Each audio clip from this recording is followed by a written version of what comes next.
Welcome back, everybody! It's Monday. We're here to play some more Planescape Torment.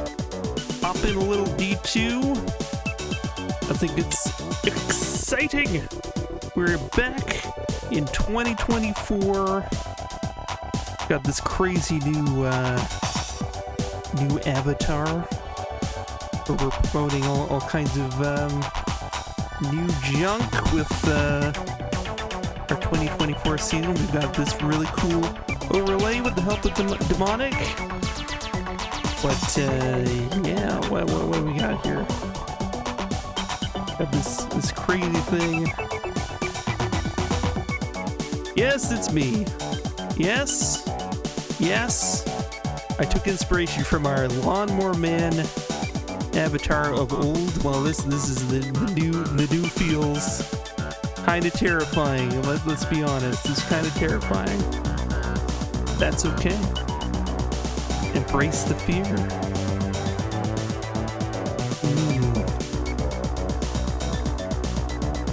Alright, well, we're gonna continue on with Planescape and see what the hell is going on with D2 in just a little bit.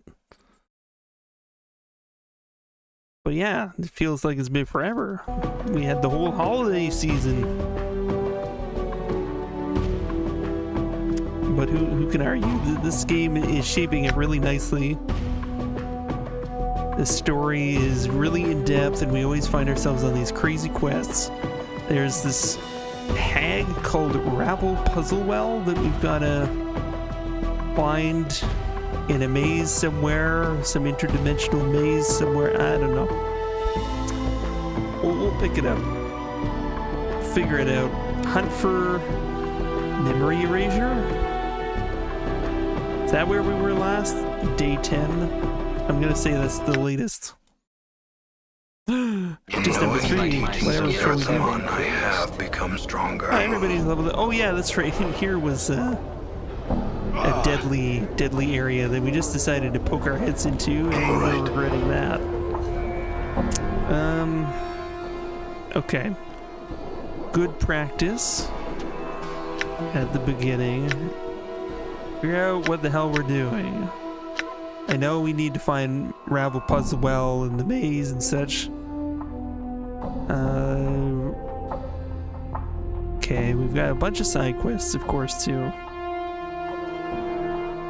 Find and return Vivian's personal scent. Find and return Marissa's Crimson Veil. So yeah, there's somebody in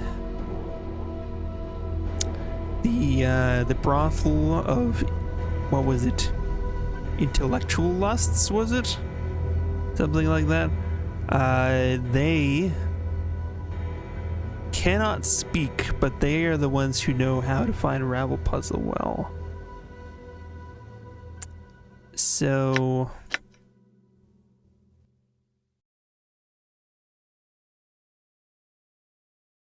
and we were trying to sort out Delora's heart situation. Help him lose his memories before he gave the keys to Delora's heart.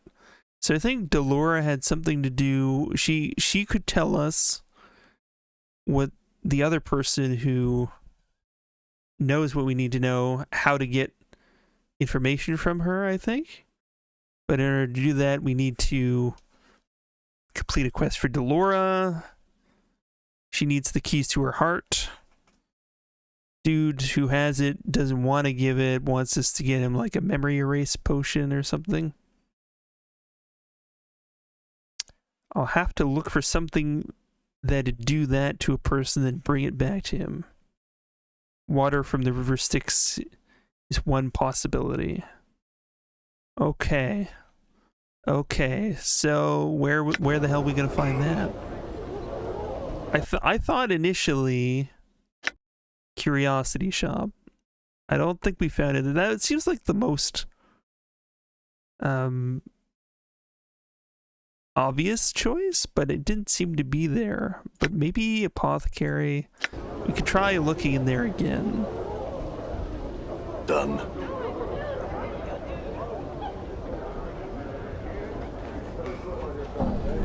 We'll see what we come up with.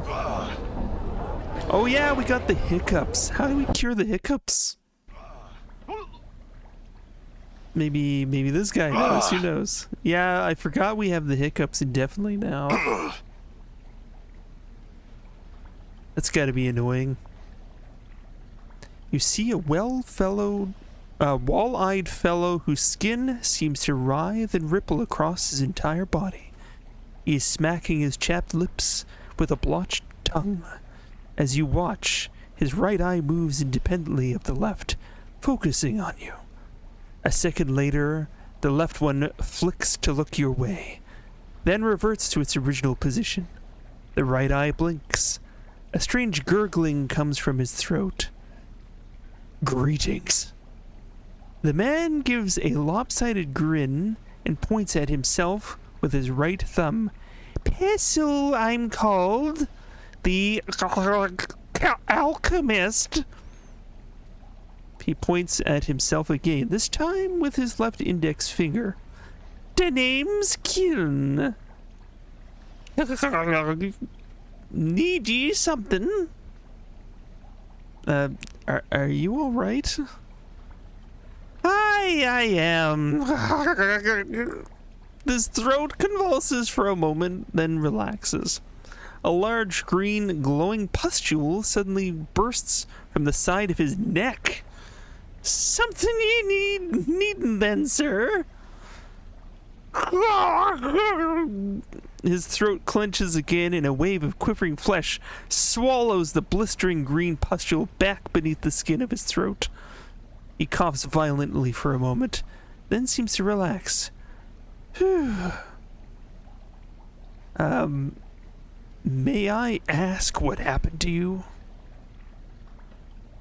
The left eye rolls upward in exasperation. The right eye looks askance. Too much to drink. Too much of what, though? Potions I drank. Too many potions. His mouth slides down beneath his chin. His left nostril forms another one. The most I ever drank, that's for certain. Of polymorphin they were, and brewed in limbo. Anything I could do to help? The man's eyes turn inward to look at each other, then back to you. Dunno.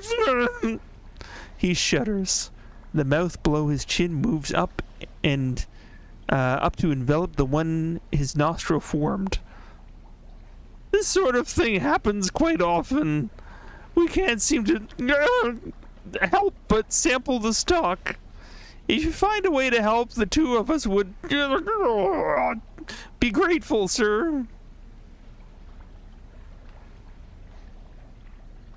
I had another question.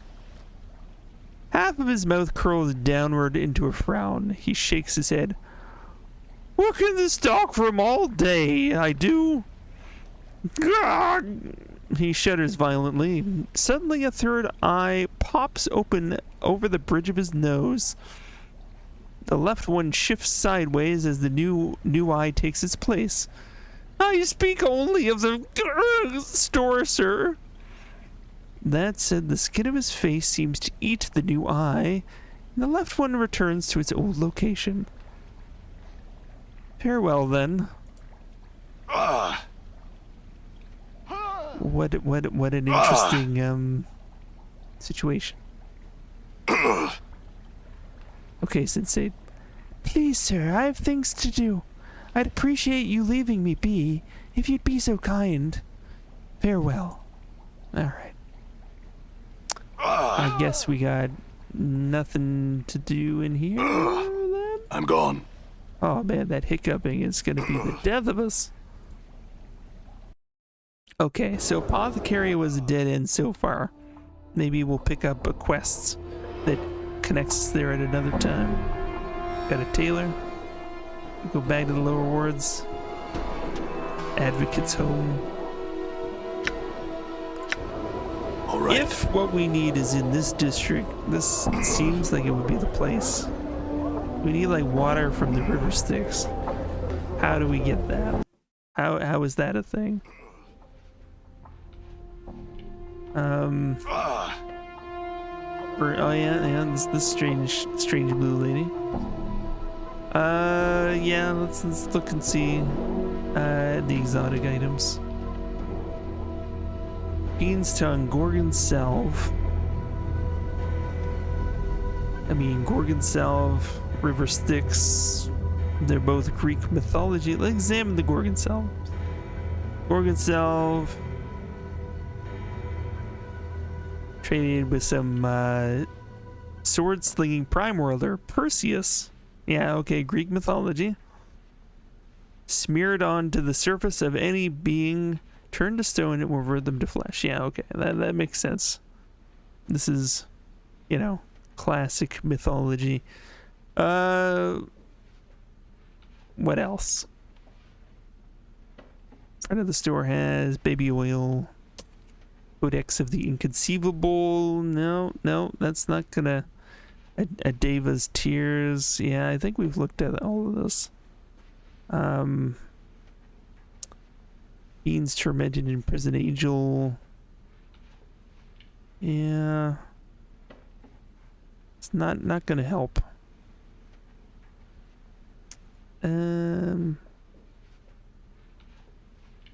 Middle of the store. Back of the store. Stained lens, rune-covered ale, stein.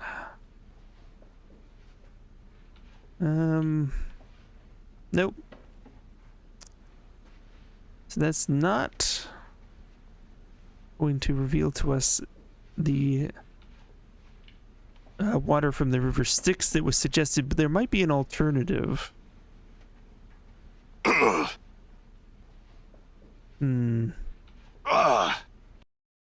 Okay, maybe the person we're doing this for,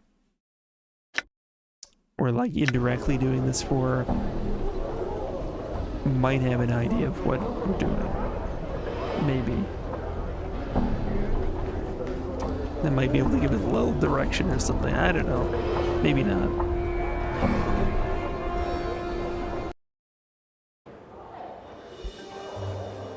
Worth a shot. What else are we gonna do? She was hobnobbing around here, right? When we talked to her last. Was this her? That's Delora. Yeah, okay. Delora's eyes flash as she sees you. Did you find him? Has he agreed to return the keys to my heart? I'm afraid not yet. Okay, so you don't have any insights on that. How are we gonna cure the hiccups? I feel like the guy that cursed us with them, he just kind of went on his merry way and wouldn't have anything to do with us. Okay, so memory erasure.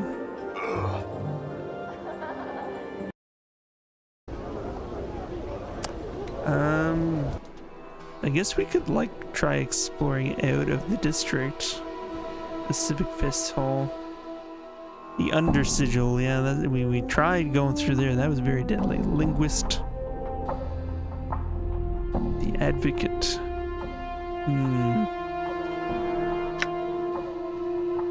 I mean, if we do find ourselves back at another part of the wards, we could still go and...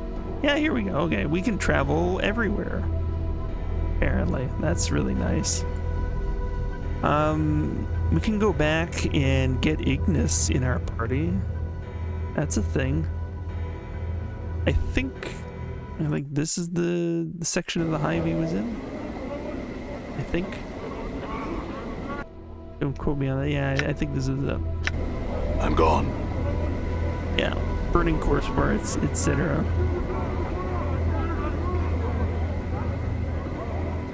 Okay. Alright, so we have the decanter. Should we talk to Drusilla, his girl, first? Okay, no. She'll be very happy that we freed him. But if he's gonna come with us... then that would mean they can't be together, right? I don't know. Or maybe they'll reconcile later. This crackling, billowing creature twists slowly above an iron grill upon the floor of the bar. It may have been once human, but now its skin is charred beyond recognition. Streams of fire form a wreath around the creature's body, and the flames lick at the few remaining pockets of flesh, causing them to bubble and run like wax down the creature's skeletal frame. Okay. I wonder if this decanter of endless water will do something. You tilt the decanter over the grill and begin to pour. A small stream of ice-blue water pours from the decanter and touches the flames of the grill with a violent hissing and a rush of steam, as if, in response to this challenge, the decanter seems to lunge forward, falling into the grill and shattering. By the hells! Hissing, billows of steam and furious crackling noise rushes from the grill, spilling over you and forcing you to cover your ears and turn away. There is a scream, a cackling, a terrible sound, like 100 buildings burning. People screaming, their screams being cut short by the roar of flame and melting flesh. Cover your ears. Block out the sound.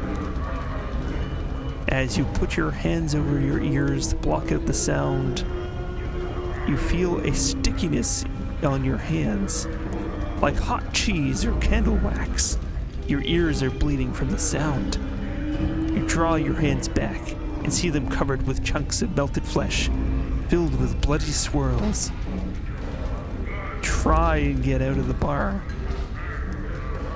You are about to run from the bar, anything to get away from the sound, when suddenly all falls silent, except for a jagged crackling coming from the grill. You turn. On the grill lies the decanter of endless water, now nothing but shards and steam. Above it is the creature, flames still trailing from its body. Floating over the bar's floor, it is staring at you, its eyes flickering like two torches. I know you. Yes. The creature's face splits, charred flesh peeling away from its jaw so that it might speak. Yes. Its voice crackles, burns, roars through the creature's chest, and with every word, flakes of cinder and ash spit from its mouth and drift into the air. You can barely stand to look at the thing. The blazing radiance surrounding it is terrible to behold. Ignis. Yes, long have I slept dreams of flames. I am yours till death comes for us both. We shall see. Cool. So we got a flaming dude with us now. That's great. That's really nice. I mean, the more the merrier. I'm gone. We should also consider healing at some point. Maybe getting a rest somewhere. Question is, where would be best to go?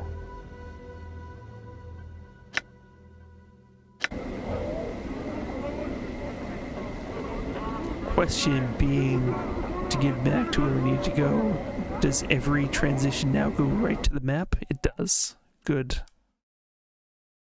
So in that case, I could just say, go to Ragpicker Square, and that's super easy, and we know there's a place for us to stay here.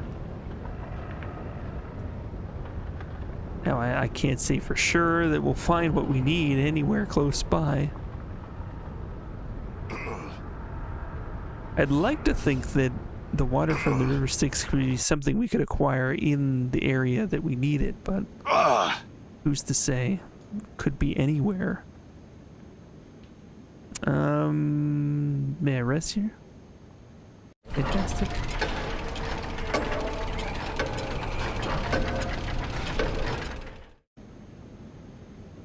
All right.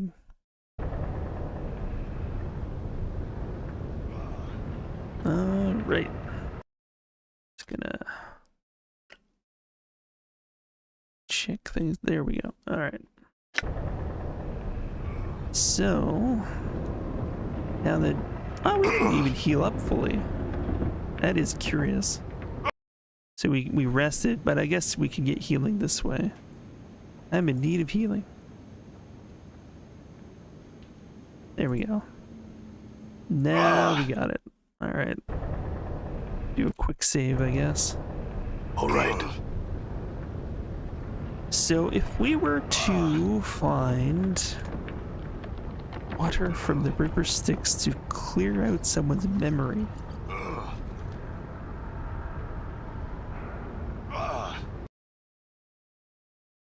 We were in the clerk's ward, were we not?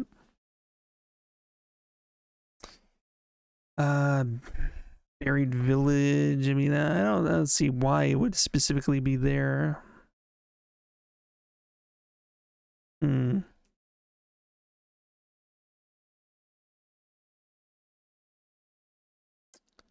Okay, well, maybe we'll go back to the clerk's ward for now. I don't think we've investigated every building here. Where have we not been? Don't think we've been in the Advocate's home. Don't think we've been in the Linguist's home. And haven't been in Art and Curio Galleria.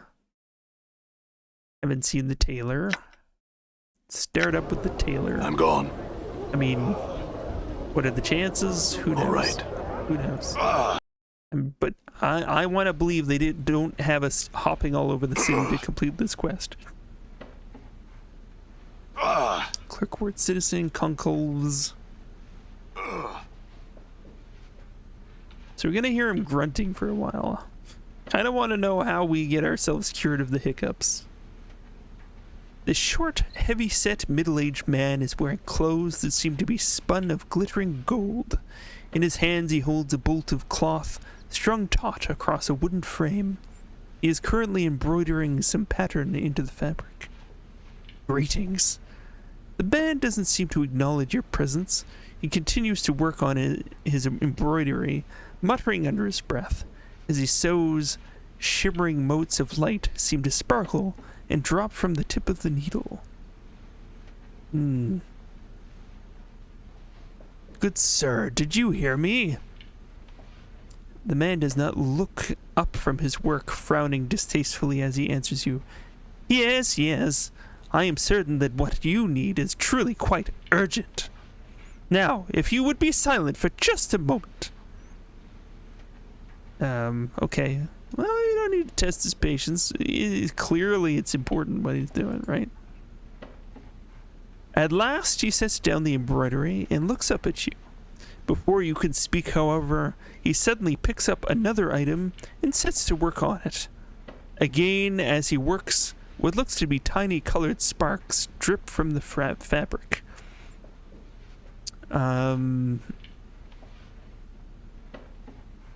Look, I just have a few questions. The man sighs loudly. No doubt you do. Now you've been kind enough to wait quietly for a bit.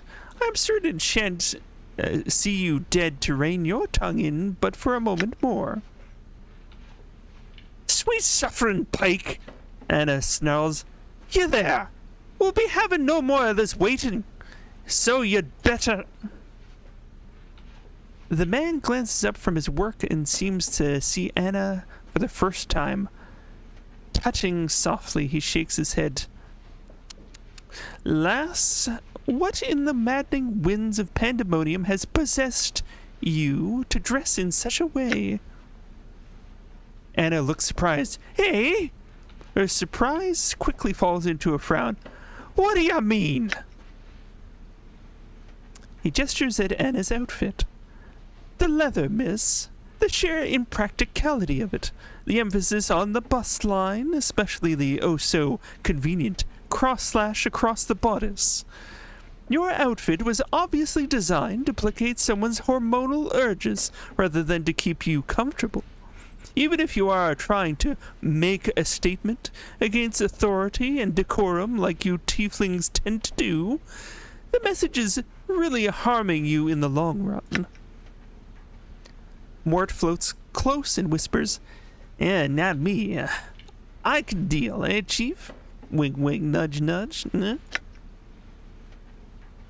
Goncalves continues to scold Anna. I mean, really, you look more ready for a session at the fest hall than... He frowns. By the way, you aren't a sensate, are you? Anna seems confused. Nay, nay, I'm not a sensate. The tailor nods. I didn't think so. Not at all. Why don't you let me attire you in something else a little more modest? Horrified, Mort leaps into the fray. No! Man, are you mad? That's barmy talk. Nay, I like these. I don't need to worry that the cold or heat. It's me blood, I think. And watch the talk about tieflings, eh? As you wish, then, my lady. Goncalves looks to you.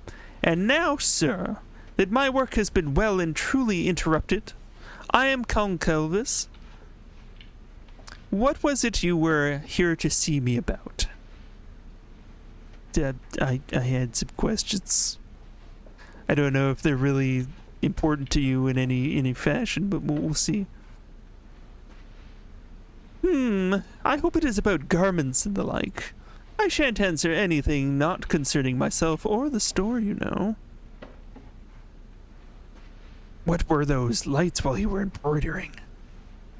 Oh, that? Nothing, sir, but a bit of the art, which I at times weave into fabric when the fancy strikes me. Those items which I lavish enchantments upon are my most special creations and are rarely sold.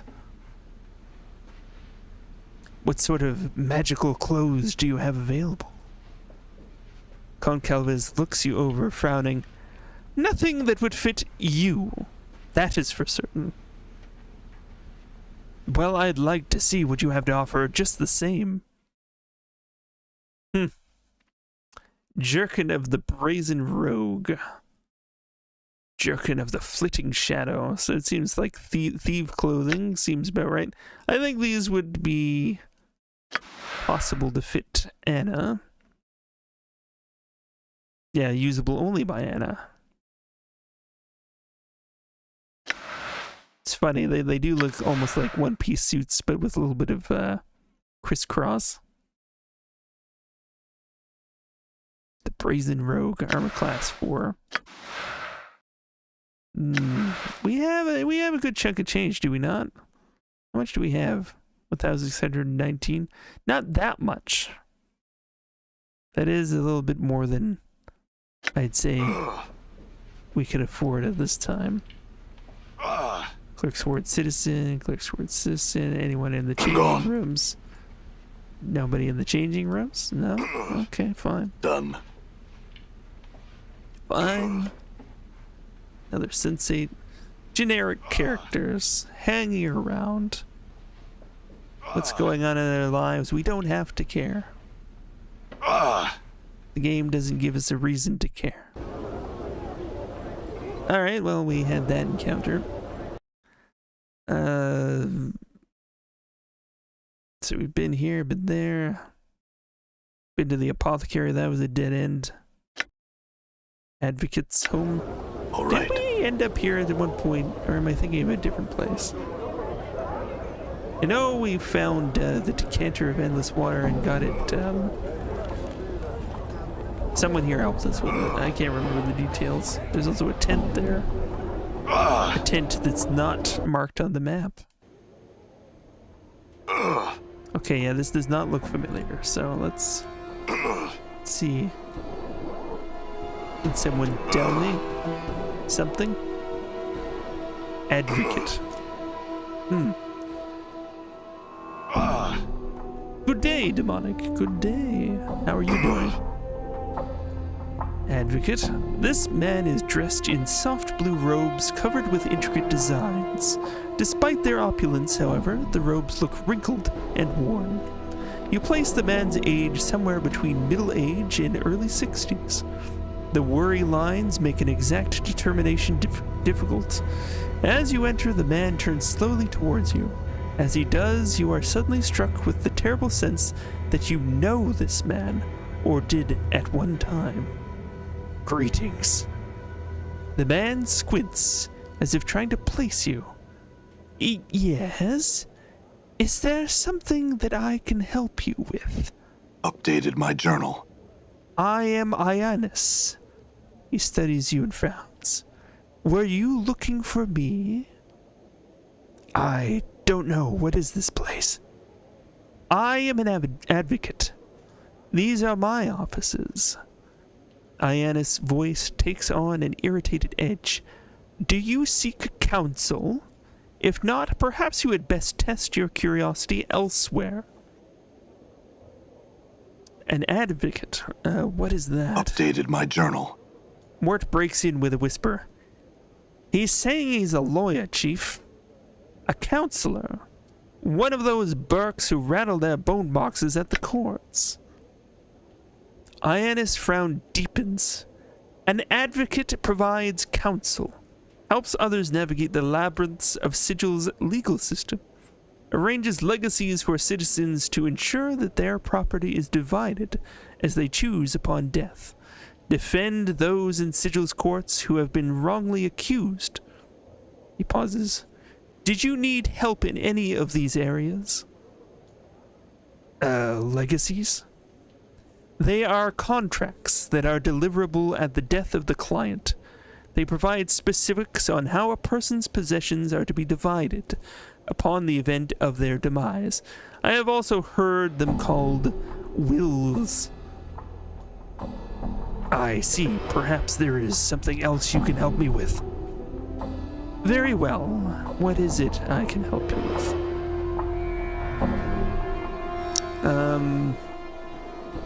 Have we met before? The man studies you for a moment, frowning in thought. The wrinkles on his face become more pronounced as he does so, and you are again struck by the toll that age seems to have placed on him. No. Yet you seem familiar. Crunchy's doing okay. Yes, I'm doing all right. It's a day where we're getting bombarded with snow, and we're just kind of like, I'm feeling a bit claustrophobic, I'll be honest. I want to frolic in the sun.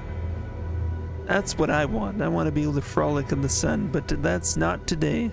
I also want coffee, but I don't want to go to the store to buy coffee. So I'm kind of grumpy about that. But other than that, things are okay. Yes, I can't complain. Things are in a good place. Also, I do have snacks. Why am I not snacking? Why am I not partaking of Starfield flavored Doritos? Why not?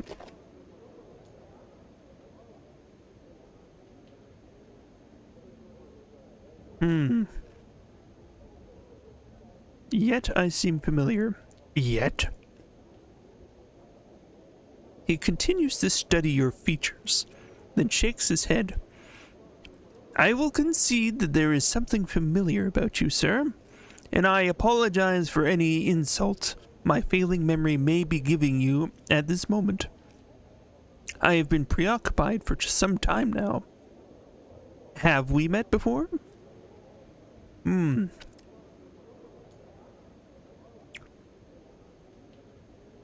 Truth. I think so. I can't really remember myself. No, I was mistaken. I don't think we've ever met. Preoccupied? Change the subject.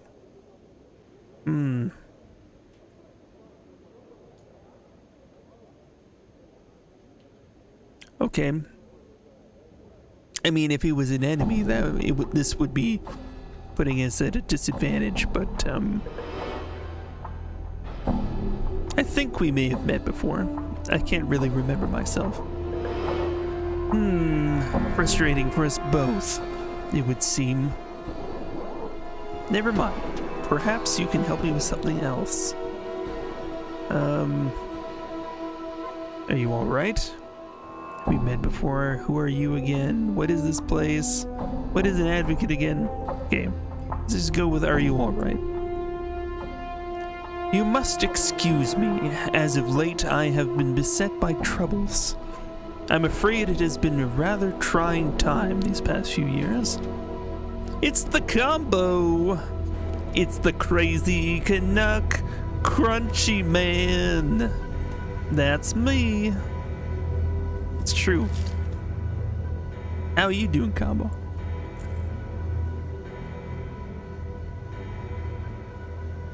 It's Monday. Is it a good Monday? Well, this guy was no help. No help whatsoever. And our main character still has the hiccups. He's been cursed with the hiccups, and we can't seem to cure him. I just rolled with it rather than reloading, you know?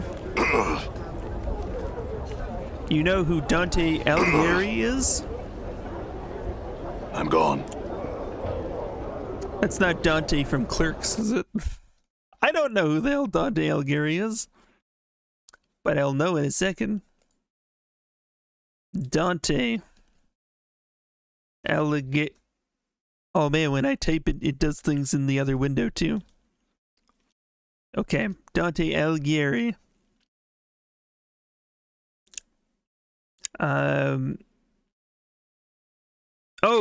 Oh, the poet. Oh, yes, Dante's Inferno, right?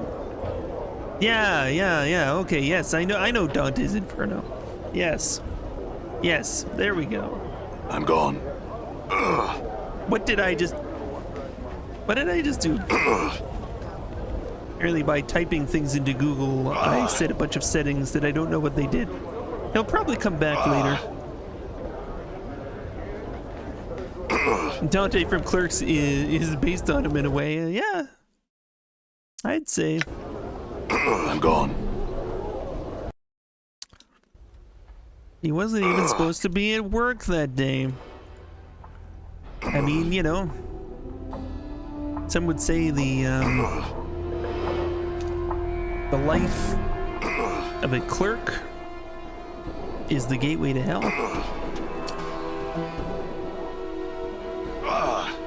But then there are so many professions like that. So many. Before you is a well-dressed elderly woman in a gown of peach-colored and golden thread. She stands quietly, her hands folded together primly. It nods in your direction. It is then that you notice that she has no pupils. Oh fuck. Her eyes are entirely white. Greetings, sir. I am Yavanna. Welcome to my galleria. Feel free to look around, spending as much time here as you like. Should you have questions regarding any of the pieces, do not hesitate to ask me of them. So you complain that people don't know who Dante is, and a Florida woman replied, I don't know and I don't care. That sounds like a very Florida response. Yep. So this is like, what is the backdrop of this? Where was this? No pupils, not a very good teacher. You're right. You're right. I had some questions, Yavanna. One moment, sir. Your voice. It is heavy with age and wounds. Would you be so kind as to permit me to touch your face? Yeah. Have a ball. Yavanna smiles, gently running her old hands over the skin of your face. She frowns, looking slightly puzzled. So many scars, both old and new. They seem to... She touches the side of your throat, blushes, then pulls away. Pardon me, sir. I was curious to see how far they went. It's fine, and they're everywhere, and my whole body is scarred. Ivana nods.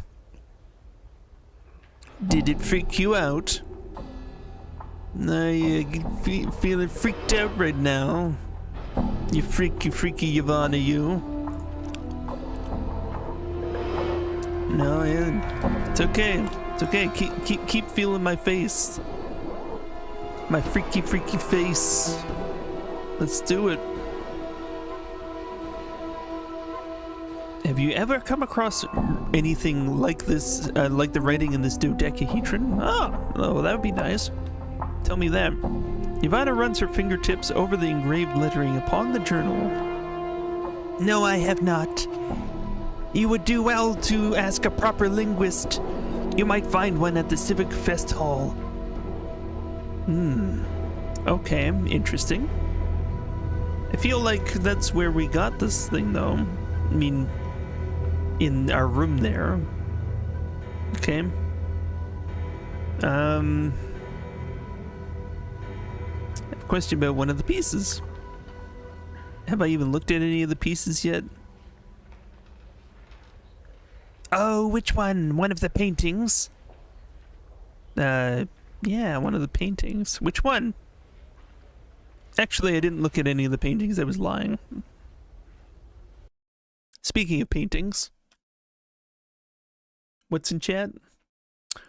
So, a while ago you signed up for an online course on Dante and a German streamer didn't know him. You mentioned that there was a video game based on Inferno, and she still didn't know? Last night a streamer was playing Dante's Inferno, and he said it was based on a painting. What? Yeah, the Divine Comedy by Dante is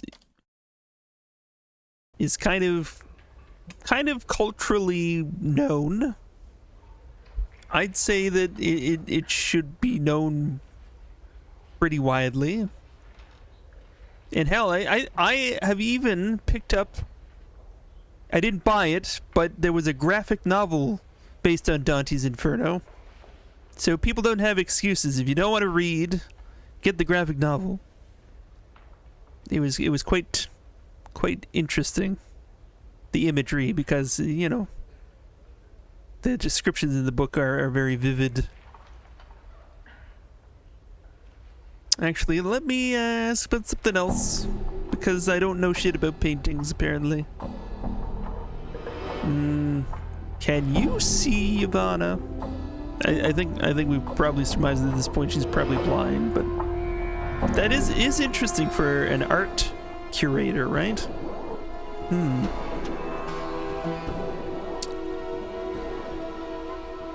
You know, going around work and people didn't know who Oppenheimer was? They didn't know who Oppenheimer was, and they didn't care. That does tell you something about the wider awareness of, you know, relevant information for not only the culture, but, you know, things that are still affecting, you know, the landscape of, well, are we all gonna die from an atomic bomb tomorrow? I bet they all know what an atomic bomb is. I bet they all know that, at least, I guess. I hope so.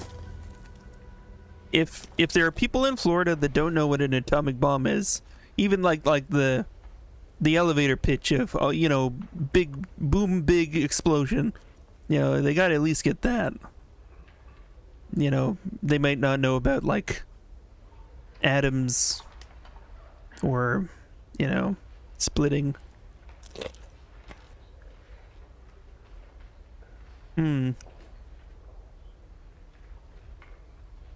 Okay. Wait, what was your response back there? Can you see? I cannot see, but only because I do not wish to. In time, I will allow my vision to return so that I can re-experience the contents of my Galleria with the benefit of new, fresh eyes. Oh my goodness. Yeah, if they don't know what an atomic bomb is, God help us all. Yeah. Yeah, people who don't know that kind of thing, they're doomed to repeat some very, very bad mistakes. Or, well, maybe they're not smart enough to do anything with an atomic bomb, so well,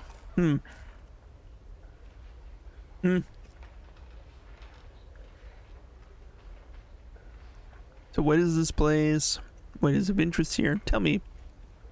I'm afraid that I do not go far from beyond the Galleria, and cannot help you with this matter. You might try and ask someone else. Okay, I was asking about, like, here is in this place that is your place, but whatever. What is this place? Why, it's my Galleria of the Plains. She smiles and gestures around her. These pieces have been brought from far and wide. Some I sell, some I keep. All I display, at one time or another. Please enjoy them. And again, should you have questions regarding any of the pieces, do not hesitate to ask me of them. Okay. Okay. What do you know of Ravel Puzzlewell? She is a night hag, one of the eldest Grey Sisters of the Wastes, who came to Sigil many centuries ago to pursue arcane experiments. It was believed that these experiments were against the lady's will, and that Ravel was thus banished from Sigil, imprisoned within one of the lady's mazes on the ethereal, where her body rests to this very day. So you seem to know more than most people about it, which is good, but you probably can't tell me how to get to Ravel Puzzlewell. Go on. Ravel was said to have been a master of riddles and puzzles, but it was believed that one riddle, one question in particular, was said to have plagued the ancient night hag. What can change the nature of a man? Go on. She issued a challenge to any who were interested. She promised to instruct any who came to her in her craft, if they could only answer the question to her satisfaction. If they could not, they consented to be her next meal. Many died coveting Ravel's teachings, and it is believed that until her final hours in Sigil, Ravel never discovered the answer to her question. Go on. Ravel's crime was believed to be some means of trying to shatter the cage, trying to crack open Sigil itself for some unknown reason. This is all I know of her. But that was quite a bit. More than most. Where could I find work here? And we actually work jobs like Shenmue? Because that would be interesting. I am afraid that I do not go far from the ground of the Galleria. Yeah, we have already been through this. Okay. We still got the hiccups, damn it. An animated bloody iron chain coiling and uncoiling upon itself. The chain itself seems to bend and weave like the spine of a snake. A small placard reads, "A chitin's animate chain from jangling Heiter." I don't even know what that is. You would lecture about the Cold War and atomic fears and fallout shelters and nuclear waste around Ray Bradbury, and your students were bored. Jeez Louise. I'm riveted by all of those subjects, and also terrified. My grandfather actually built a fallout shelter, and it existed in my grandma's house until we sold it. Well, it's still there, but yeah, there is still a fallout shelter built there specifically due to fear of atomic war. It's pretty crazy stuff. Yep. I mean, it could happen, man. Alright, touch the chain. Touch it. Touch it! The chain is slightly warm to the touch, as if it were alive. You notice that various barbs, tiny hooks, Needles and other small sharp bits are welded along the chain's length. Well, that didn't Done. do anything. This painting shows what looks to be an infinitely long stream of bilious green gas stretching off into darkness. The horizon of a blasted, rocky plain can be seen in the lower right-hand corner of the painting. One is given the impression that the head of the green cloud is rearing the strike down upon it. A placard reads, "Hazazoth at the consumption of Nagar." Really? You put the lambda on the board to show Half-Life, and one of your students said, "That's the symbol for Half-Life, the video game." I mean, yeah. I mean, that's where they got it. But, you know, you have to kind of realize that things are inspired by other things. I'm Lambda gone. is an actual concept. But yeah, I mean, they cleverly used the lambda to represent Half-Life, but you know.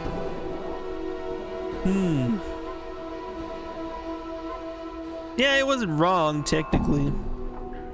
But I guess there's a whole other piece missing there. This painting, an abstract work of greens and purples, writhes and ripples as it's watched. Closer examination reveals an actual painted image is changing, rather the canvas itself. A placard states, "Moment's glance from the walls of Makba." Touch it. You place your hand upon the painting. As you had suspected, it is not that the canvas is physically moving, but that the painted image itself is changing. Cool. All right. All right. Done. All right. Should we just look at every art piece in here? A painting of tall black cliffs against a red blood sky. There looks to be figures hiding amongst the crags of the cliffs, but whenever you squint at the painting to try and make them out, the image fades into nothing. A placard reads, "Outland Raiders." It's kind of funny. A massive horn of beaten lead, wound with brazen chains. The horn is horribly mangled, as if some tremendous force had crushed it. Jagged blades protrude along its length, almost as if it were meant to be used as a club by some gigantic creature, as well as a battle horn. A placard mounted beneath the horn reads, "Cleansing Horn of Acheron." Oh, Helldivers is an incredibly cheap and humble bundle? Really? I remember I played a bit of Helldivers at one point. I think it was like included in PlayStation Plus at one point, back when I actually gave a crap about PlayStation Plus. And I liked that game.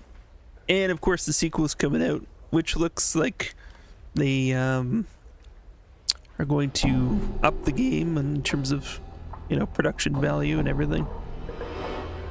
But yeah, no, that's cool. That's cool. People should probably jump on that. I don't know if I probably can't even play it without a PS Plus membership anymore, so I should probably get that.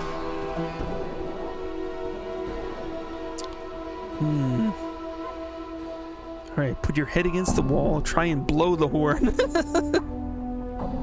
Like, we're just a shit disturber now. Like, go into an art gallery.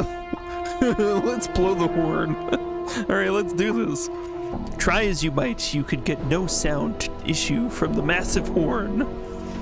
Your lips come away from the mouthpiece tasting of blood, smoke, and metal.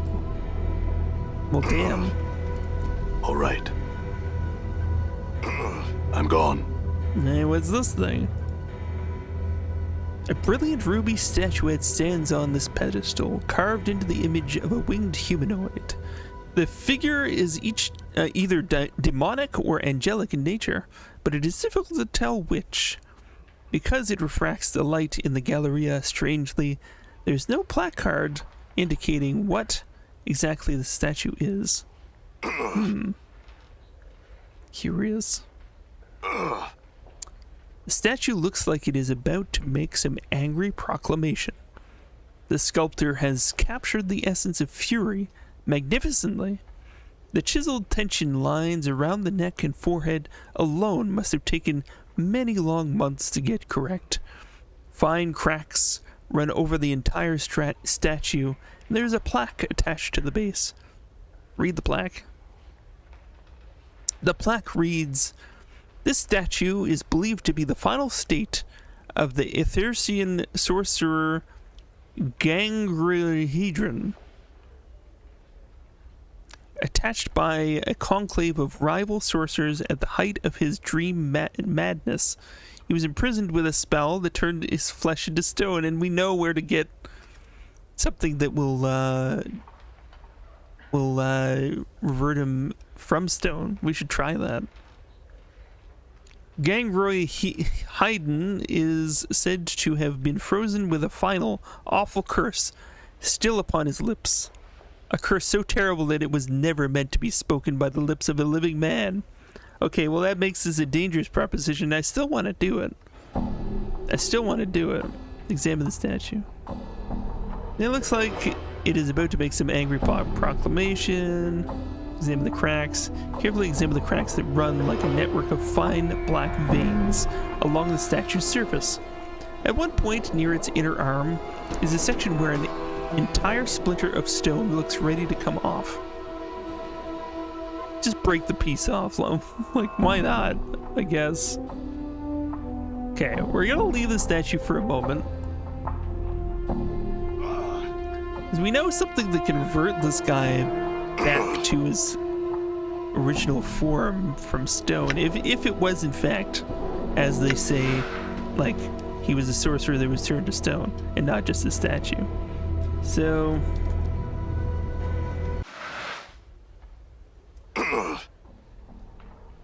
what I want to do, I want to break a chunk off of this beast. This is just a nice day at the museum. Let's break off a chunk of this beast. Reach for the section of the forearm where the cracks have formed. Grip it firmly and yank to no avail. You'll need a hammer to break the stone, and a small one. The limited space between the statue's arm and the body means a large one, when suitable for combat, for instance, won't work. Okay, I see now. So, what is the benefit of doing that? I wonder. Very curious. The surface of this painting, a wild collage of vivid colors, ripples constantly, as if it were the surface of a pond during a light rain. A placard reads, "Wave motion study number 7. Touch it. Place your palm against the canvas. You cannot feel the ripples themselves, though a cool tingling sensation passes through your hand at first contact."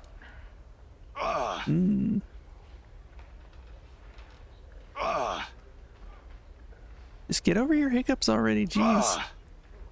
Yeah, I said go over here and touch this painting. He was gonna go around. This is a portrait of a grotesque, hook-nosed old crone. The hag's flesh is a sickly blue-gray color. Her eyes glow red like the embers of a dying fire. Her chin, long and sharp, juts forward in an extreme underbite. 2 yellowed canines protrude upwards from her lower jaw like a small tusk. The smile upon her withered purplish lips speaks of a horrible secret. A placard reads, "Grey Hag of Oinos." Yeah, ripping stuff off exhibits. Yeah, when there's no gift shop, you gotta come away with something. Get a piece of it, you know? You gotta take something home with you. How else are you gonna remember? As you begin to turn away from the painting, something in it draws your attention. A strange tingling sensation arises in the back of your mind. A memory beginning to surface. Try and recall the memory. You recall standing confused in a maze of briars. The hideous crone from the painting is before you, cackling wildly. You grit your teeth in frustration, wondering why she's laughing at you. "My poor dear, lovely man-thing," she croons. "Why, that was your first wish."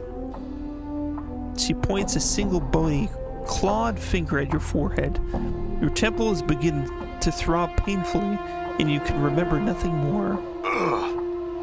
Interesting. Well, we got lots of experience, but that was freaky. This looks to be a subterranean landscape. A massive cavern interior filled with colorful, faintly luminescent, gigantic fungi. A placard reads, "Veil beneath Clanglin." Clanglin. This painting is a dark cityscape, a faraway view from some giant center of civilization being burned to the ground. The streets of the place are empty. However, absent of soldiers, refugees, and even corpses, a placard reads, "The Folly of Udo." Who can say for sure what that's about? It's sort of hinting at some kind of greater lore that's happening in another plane somewhere. I have to wonder, you know, they make a painting like this and they say like, "The Fall of Udo" or something like that. Whether that is referencing an actual place that has already been concocted in the lore, or whether they've just made it up now. I'd really love to know. The hundreds of chips of translucent green glass which make up the stained glass window don't appear to be held together by anything, but rather remain free-floating and mysteriously suspended within the iron frame's boundaries. The shards ripple and move in slow waves, causing bizarre patterns to fluctuate across the window's surface. As various portions of it refract the Galleria's light in different directions, a small placard beside the window reads, "Arcadian stained glass window." Touch it. Touch it. You reach out to touch the undulating glass shards, but find you cannot do so. Your hand stops just short of the surface of the glass. Punch the glass. You succeed only in bruising your knuckles. The glass may as well be sheet iron. Well, damn. I thought might was right in that scenario. Well, that'll show us. The painting shows an enormous granite keep. A hideous thing. Long and low, covered in leering gargoyles, suspended in what looks to be the night sky. A cloud of crimson and violent vapor whirls in the background along the right side of the painting. A placard reads simply, "The Library." Done. Interesting. Okay. The painting depicts a shore scene with a wide reddish-orange sun setting behind a peninsula or large jetty. The scene, though unoriginal, is breathtaking. The play of the fading daylight across the water is captured perfectly. But staring at the painted sun for any length of time makes your eyes ache. A placard reads, "Surface of Thalasia." Touch it. Oddly enough, there's nothing unusual about the surface of the painting. Well, that's no fun. Alright. A set of 4 paintings, which portray an empty beach in the dead of night. The air around the painting smells faintly of brine, and the painted sea seems to ebb and flow across the darkened shore. A placard reads, "Zarathustran Shoreline." Sniff at the painting. Here we go, there's an original choice. The surface of the painting smells strongly of sea air. Okay, let's just touch it. You place your hand on the painting, not knowing quite what to expect, but it is merely the texture of painted canvas that you feel beneath your fingertips. Sniff it again. Yep, sea air, still. Okay. Alright, just sniff it a little.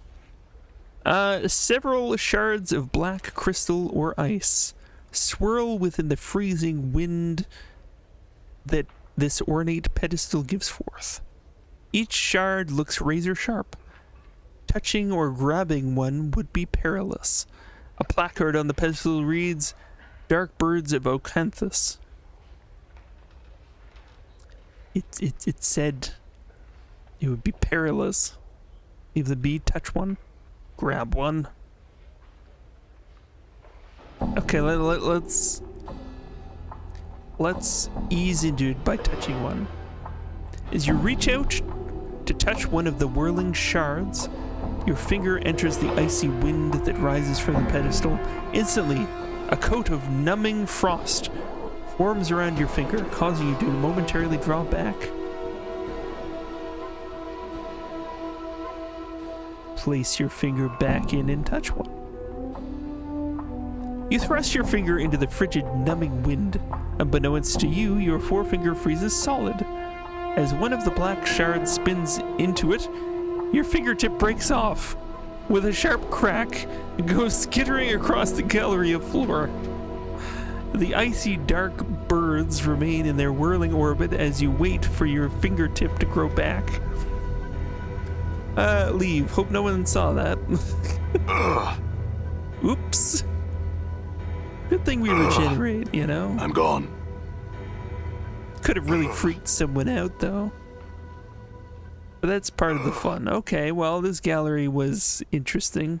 I want to see if we can get the thing that turns stone to flesh.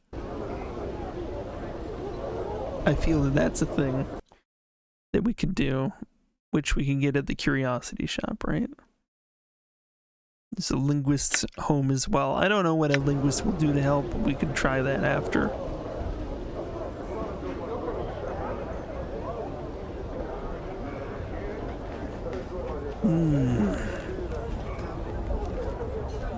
It's all coming together, I think. I don't know if this is going to have anything to do with our main quest.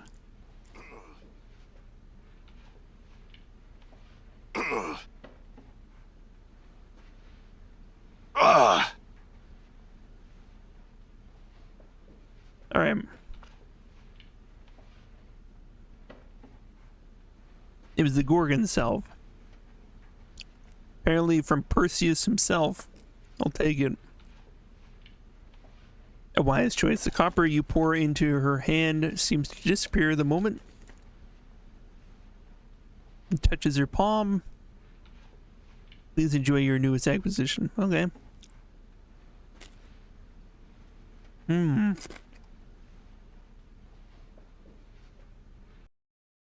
It didn't really take much money, did it?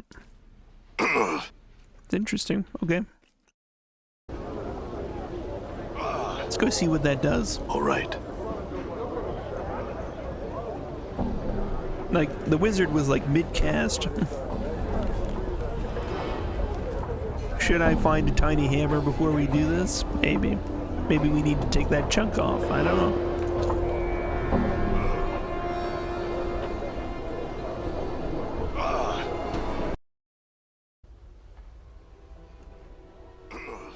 All right.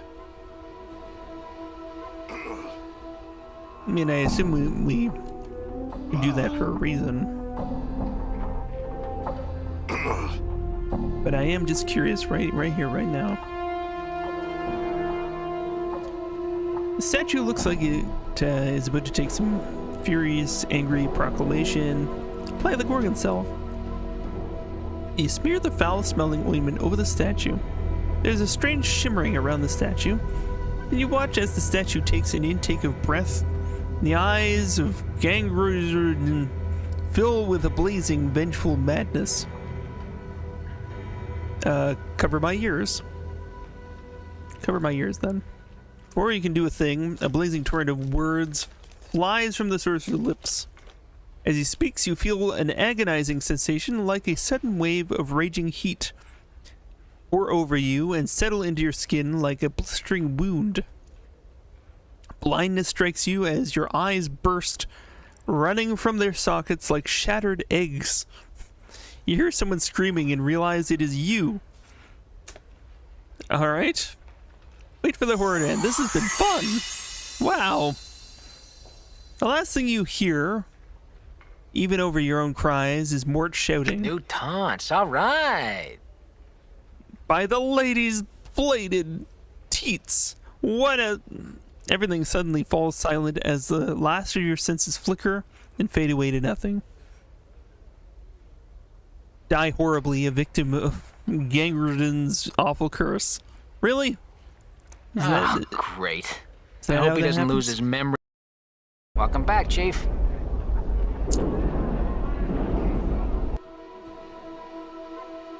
So we ended up back here.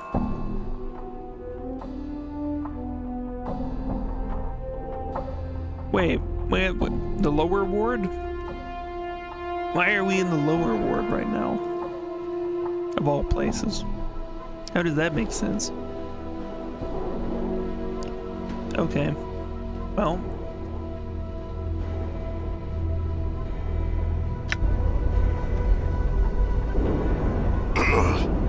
So we died, we came back instantly. Nothing was lost. But, what happened to the wizard? Is the other question. It maybe would have went different if we found that tiny hammer. Maybe we should have done that first. Maybe.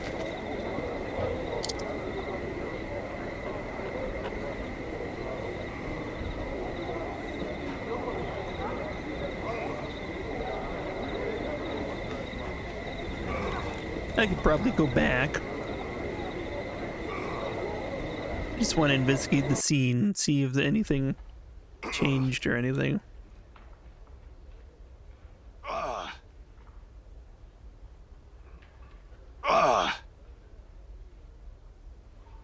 The statue, in truth, the once petrified sorcerer Gangren is simply gone, presumably having walked off without leaving so much as a note of apology. Well, that didn't really help us. Did that, like, give us, like, any permanent damage? Like, they said we got cursed, but, like, and the curse killed us, but do we end up remaining cursed?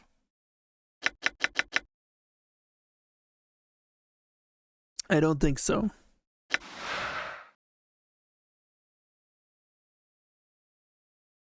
Yeah, I don't think we were permanently cursed, so I don't think we lost anything.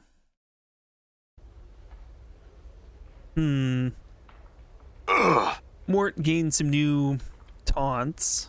I don't know if it's worth it. I don't know. Maybe it would have been worth doing right. All right. So we can talk to Yvonne about paintings. I wonder, there was that one about the hag over in the corner there. She seemed to know a lot about Ravel, so maybe that'll help.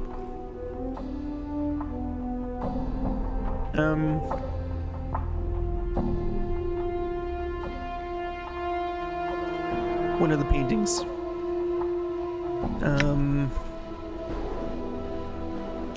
What was it called again? Veil Beneath Clangdon? Grey Hag of Oinos, that was the one. This is said to be a portrait of Razzle Puzzle Well. Very likely the most evil hag ever to have terrorized the Grey Waste and beyond. Okay. So that painting... What if she's, like, trapped in the painting? Is my thought. Maybe that's the thing. There might be a dimension in there or something, I don't know. It's possible, but we can't know for sure, and we don't even have a key to the portal there. If that is the case, we need to find out what the key is. So, alright. I feel like we're back at square one with that.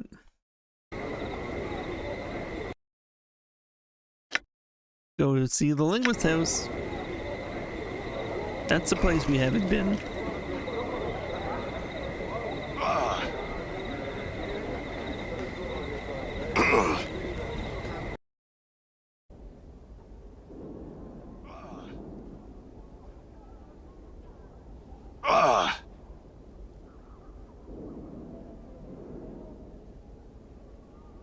This short, scholarly man, a tight, nervous frown is on his face.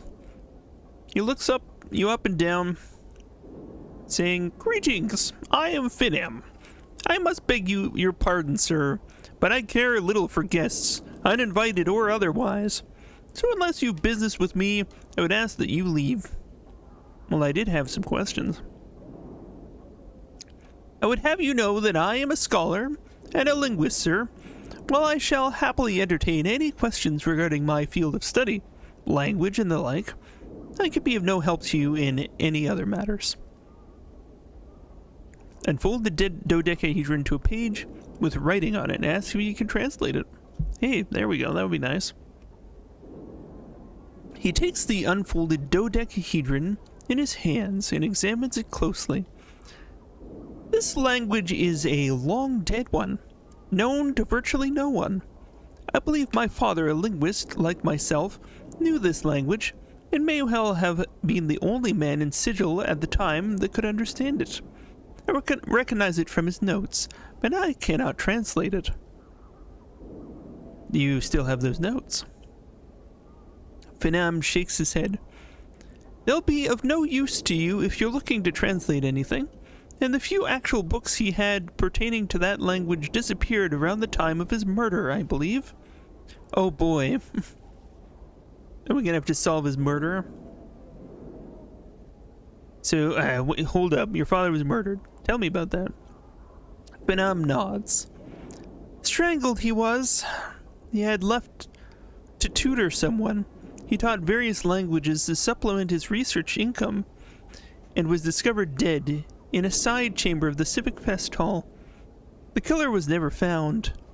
This was some, perhaps 50 years ago? I was but a child. He knew the language, though, and could teach it. If we could find his bones or his body or something. We have, like, a way to get dead people to speak to us, I believe. Surely he did and could, were he alive today. My father was said to be a great teacher. Finam sighs sadly. I've his skill with language, but not his patience for others, sadly. Is he interred at the mortuary? Updated my journal. Why, no, his ashes are kept here. He points to a bronze urn sitting atop a cabinet beside a bouquet of purple flowers. Why? A wry smile crosses Finam's lips. A necroscope, are you? Speak with the dead? He suddenly frowns. I have no wish to speak of these things any longer. You have to excuse me, sir. Farewell. Beautiful, smooth baby boy. Well, yep. Hams? Papa? Or Mama? What do you want to be? What do you want to be?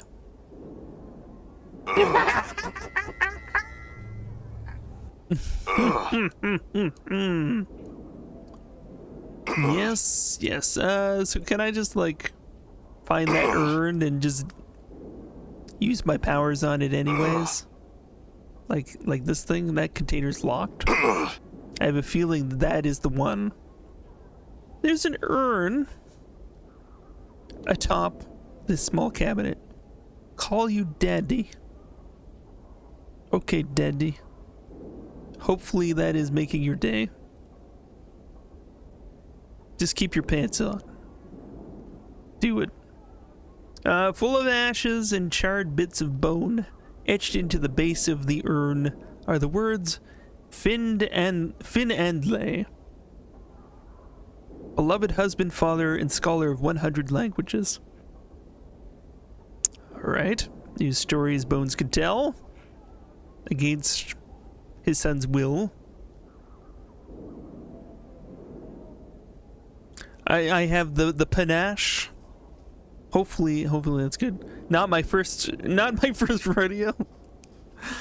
I make it seem so skillful, but I must admit, I don't even call my daddy daddy. I'm not averse with the words daddy very often, but you're welcome to them. Why have I been summoned to these ashes, cold and grey as the heart of a hag? Said the ashes. To answer some questions, spirit. Ask then, that I might return to my most quiet thoughts. Describe to him the writing from the folding dodecahedron. Ask if he knows the language. Yes, I know that tongue. I was a linguist and scholar, you see. I was murdered by a student of mine. Murdered so that I could not teach another the language that I taught him. The language of Uyo. It was one of the rarest in the multiverse. I knew of none who spoke it, save myself and that one. Damnable murderous student. So, can you help me learn this dead language? I could teach you this language, yes. It would please me to do so, in fact. If only to spite that bloody-handed student of long ago. First, tell me what language you do speak. Learn what we can from the spirit. So, like, the spirit's son is just hanging out right next to us, completely oblivious to all of this. He didn't really want us doing this. But let's just get a whole lesson on here. As the spirit speaks to you of the lost languages of the Uyo, there is a throbbing sensation in your temples as a memory begins to surface. Memories of this language. You recall letters, words, phrases, till like a spire, wind blowing away, the blanket of poisonous smog over the great foundry, the language is once more revealed to you in its entirety. Updated my journal. There is another memory, though, bubbling to the surface, a darker one. Its presence troubles you somehow, fills you with unease and unexplained pangs of guilt. We gotta go the whole way. Allow this memory to surface. Let's work through it. Updated my journal. Let's go. At last you recall Finn Adley himself. You remember his gentle voice, his kind manner, his schooling you in the ancient language of the Uyo. You also remember your scarred, gnarled hand wrapped around his frail throat, crushing his larynx, and thus ensuring that the secret contents of your journal, hidden and thrice trapped in a dodecahedral puzzle box and penned in the obscure language of the Uyo, would be forever safe from prying eyes. So we were the murderer. Finn, I must tell you, it was me who murdered you. Should we unveil that? So you believe you're near the end of Act 2 of Baldur's Gate 3? That's fantastic. I've got to get back on it. Honestly, like, I've been hankering for it, but trying to fit it into current stream schedule is just like, man, why do I, like, not play Thief ever again? No, I'm gonna play Thief. I'll get back on it eventually, but yeah. I was in Act 2, and it was glorious. Can't wait to get back to that.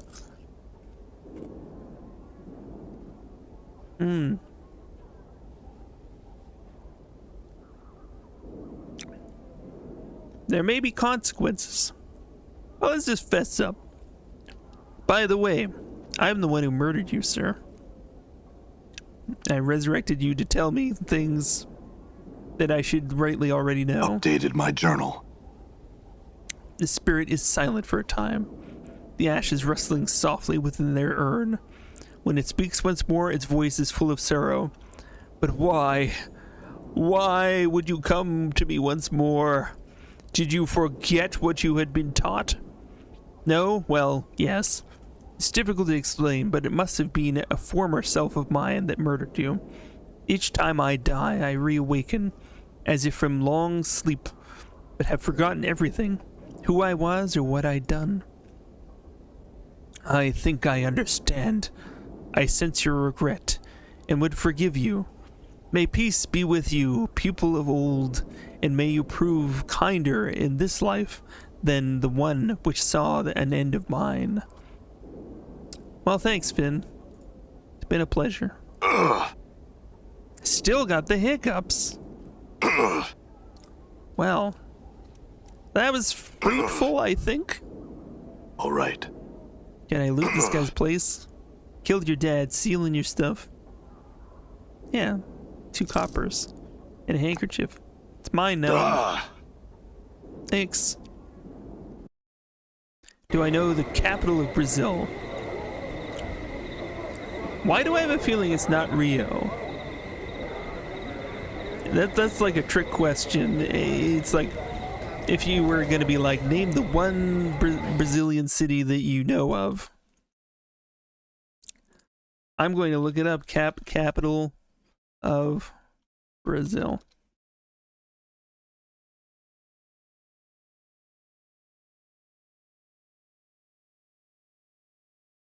Brasilia. Okay, before that it was Rio.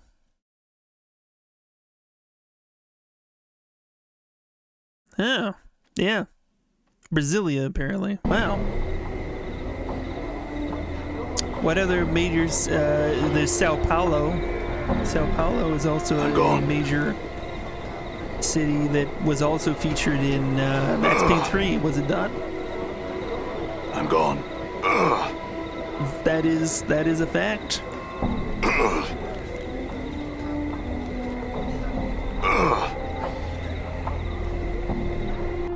Facts. Okay, where the hell are we going now? Civic Fest Hall. Seems like we could have some other unfinished business over there.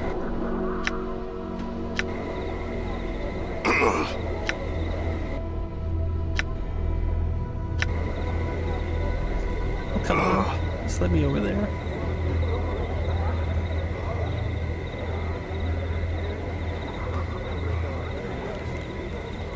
Yeah. No,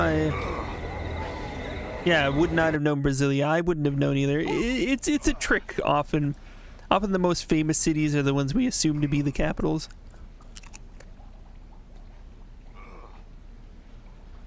Pretty okay. I would normally say Sydney is the capital of Australia, but same logic applies. What other cities do I know in Australia? What other cities do I know other than Sydney?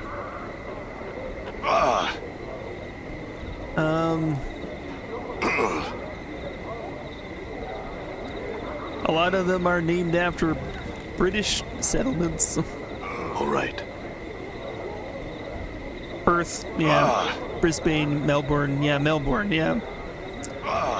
the other one I hear of a lot. Brisbane, I've heard of before, and Perth, yeah. Yeah. Pretty much, by and large, named after British settlements.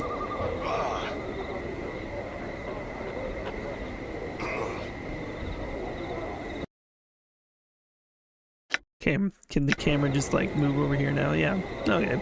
He was having a time. Canberra? What? No, I would have never gotten that. Seriously? You also know the capital of Wisconsin. Well, that's cool.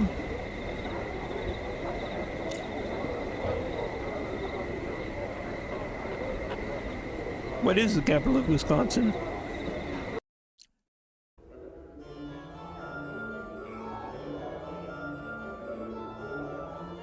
Madison, Wisconsin. Wow. Interesting. Yeah, it's one of those things. Yeah, everybody assumes the most famous city is the capital.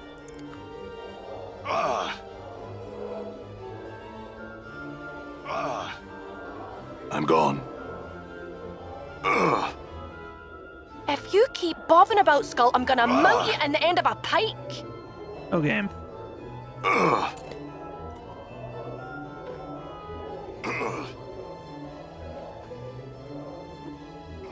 How do we get rid of these hiccups, man? Done. They're pretty killer. Wonder if we can, like, beat it out of the guy that gave them to us. Like, I think we tried talking to him before, but he just kind of ignores us now.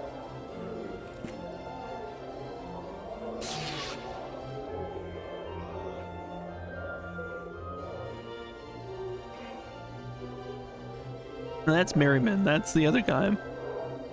He's the guy we need the water of the river Styx for. But there was another guy that looks exactly like him. I'm gone. There was the guy that cursed us with hiccups. All right. Where'd that guy go? I'm gone.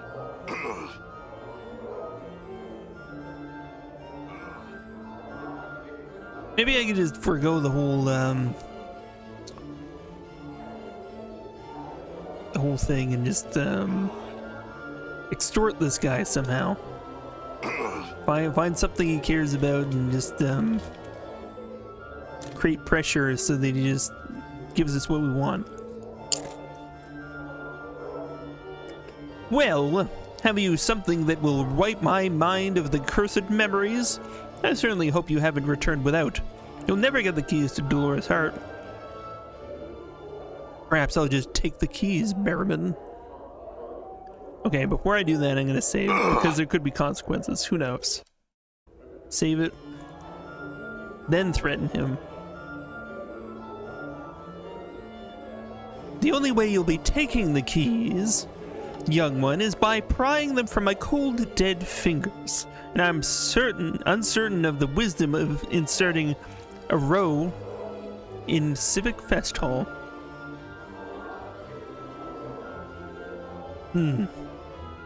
Attack him? I could just do that, but I feel like there's a whole other route to doing this. Obviously, finding something that can wipe his memory. It's what he wants. We've just got to figure out exactly how.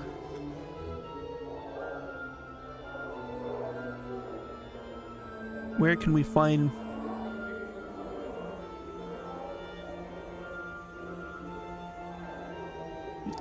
He said, like, the water of the river Styx would help.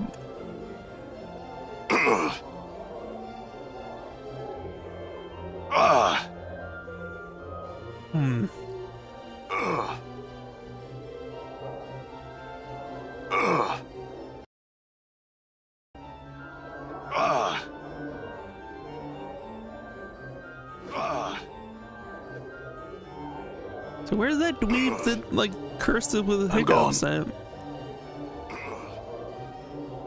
Did he slink into one of these rooms? All right. Done. Maybe we should have drank of the decanter of endless water first. Wouldn't it suck if we're stuck with that for the rest of the game? It totally would. There's gotta be a way, though.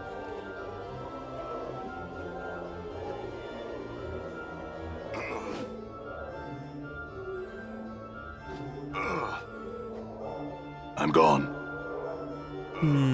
All right. Okay. I'm at a point now where I've searched like all the buildings. I have no idea where to go. We can review the journal.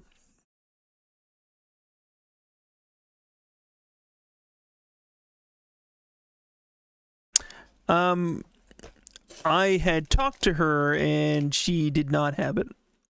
Unfortunately. Yeah, Delora at the brothel of intellectual lusts did not have the water of the river Styx or anything that would help with that. She just kind of was waiting to get the keys for her heart. So yeah, Merriman wants me to help him lose his memories before he gave me the keys to Dolores' heart. Suppose I'll have to look for something that'd do that to a person, then bring it back to him. Merriman himself suggested water from the River Styx as one possibility. I have no idea how we would get that. It's not in the curiosity shop. So... All right. I must rest. I wonder if Universal Hint Right. Archive We has need to set up an camp entry for now. this game. Because I don't want the answer. I just want a hint in the right direction. I'm gonna see. I'm gonna see if it does.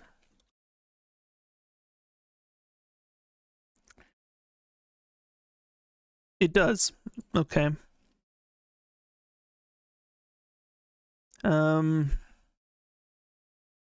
I mean, this is a pretty massive game. Let's see what we got in here.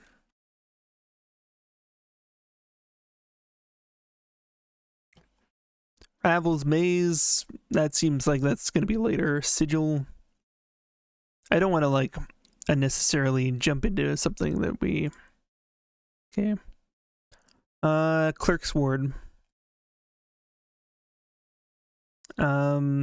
We got the language of the dodecahedron puzzle box done. How do I return Twin's head to his body? I don't know about that yet. How do I split the owners of the apothecary? That's something that I hadn't considered yet. The fact of the matter is, I know something that can split people, but I hadn't even thought of that. He definitely does have two people inside of him.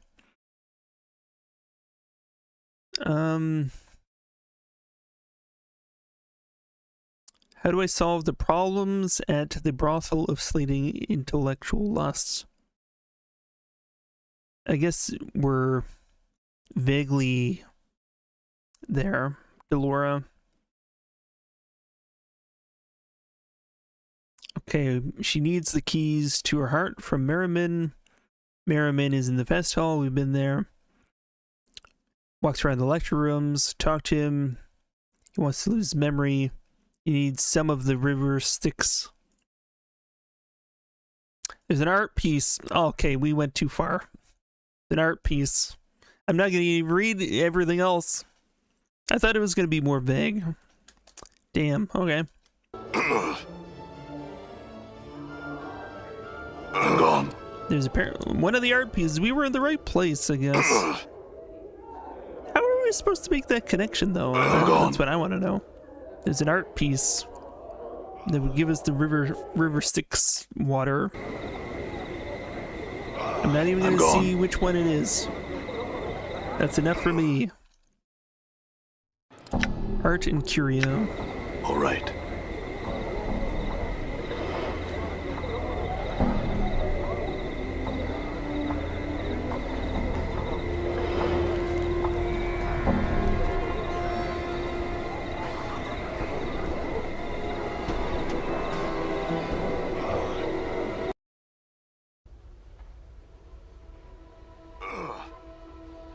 So we looked at every art piece in this place.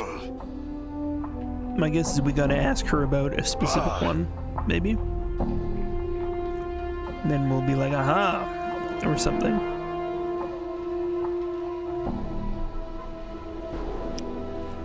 Okay, stained glass window, Battlehorn, Dark Birds of Acanthus. Let's start with this one. Tell me about the stained glass window.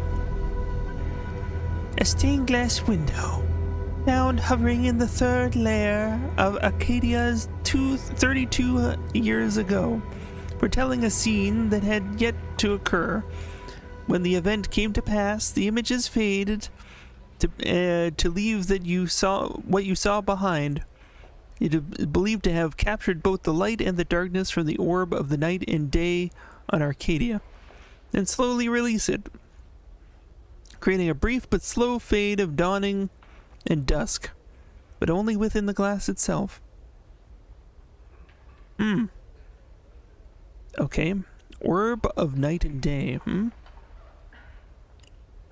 Arcadia is a plane of peaceful order, also known as the land of perfect good. The orb of night and day is a sphere set in the top of Arcadia's highest peak. Each half emits either light or darkness. The turning of the orb gives Arcadia its day and night. That's truly fascinating. Let me ask about another piece. I guess. That's not the one. The battle horn of Acheron. Ah, the cleansing horn. A horn of beaten lead, metal drawn directly from the cube of Acheron. It is said to be that the cleansing horn last sounded when the companies of the Jackal and the Gouged Eye clans met for their battle at the disputed lands. Legends tell us that the horn's power was used near the battle's end to draw the floating cubes together, crushing the routing company of the Jackal before it could escape. Cubes? Acheron? Acheron is a plane of harshly enforced order, where conformity is more important than good. It is composed of gigantic metallic cubes, which float through an endless void. Many cubes are large enough that cities or entire kingdoms have been built upon their faces. Let's play a game where we're in the cube world. That sounds interesting. Alright, other pieces.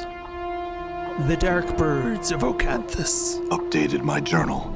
All of them are chipped from the great magical sheet of black infinite ice that rests in the black belly of the plain of Ocanthus.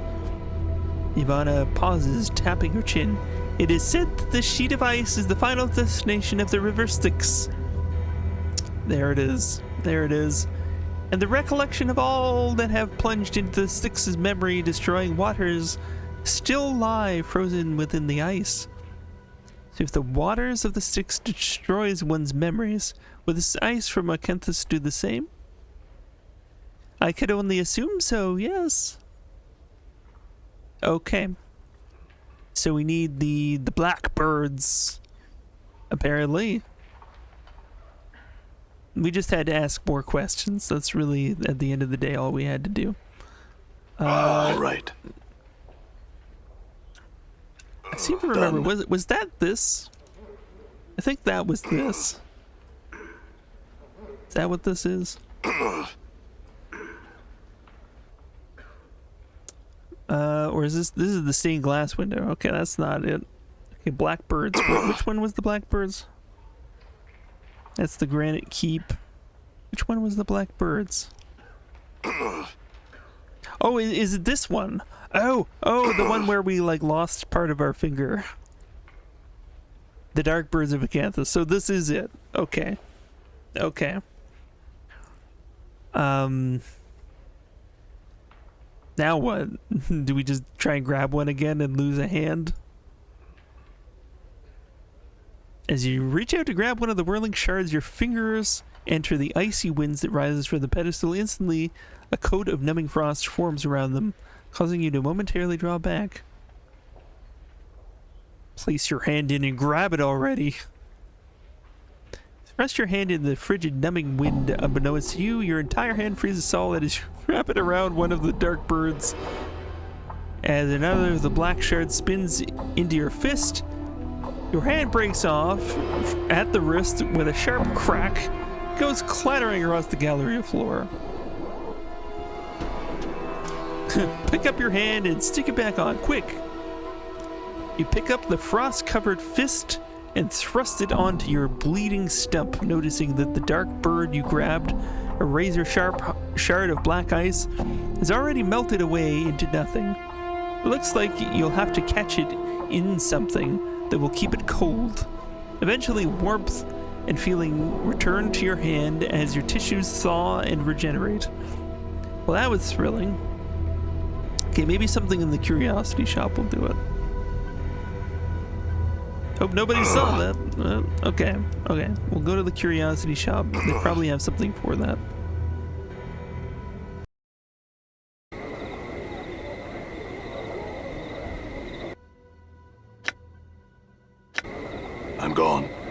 And we should get that thing that splits people's personalities.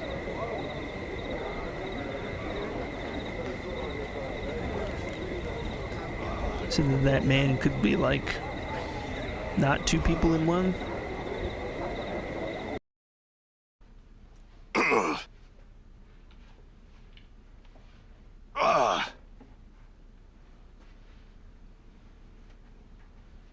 Alright. Exotic items. Metallic cube figurine. Monster jug. Okay, let's look at this one. Metal replica of a cube-like creature with huge eyes on one of its faces. It's got 2 legs. Collector's items. Yeah, more artwork. I don't think that's gonna do it. Monster jug. I doubt it. Despite its common appearance, you feel reluctant to touch the thing as it might bite you. So it's like a monster that is a jug. It's a jug. It's got some sort of monster trapped in it. Okay.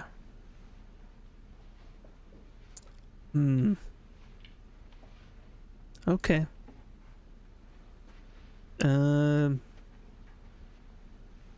David's Tears. Elixir of horrific separation. We can use that one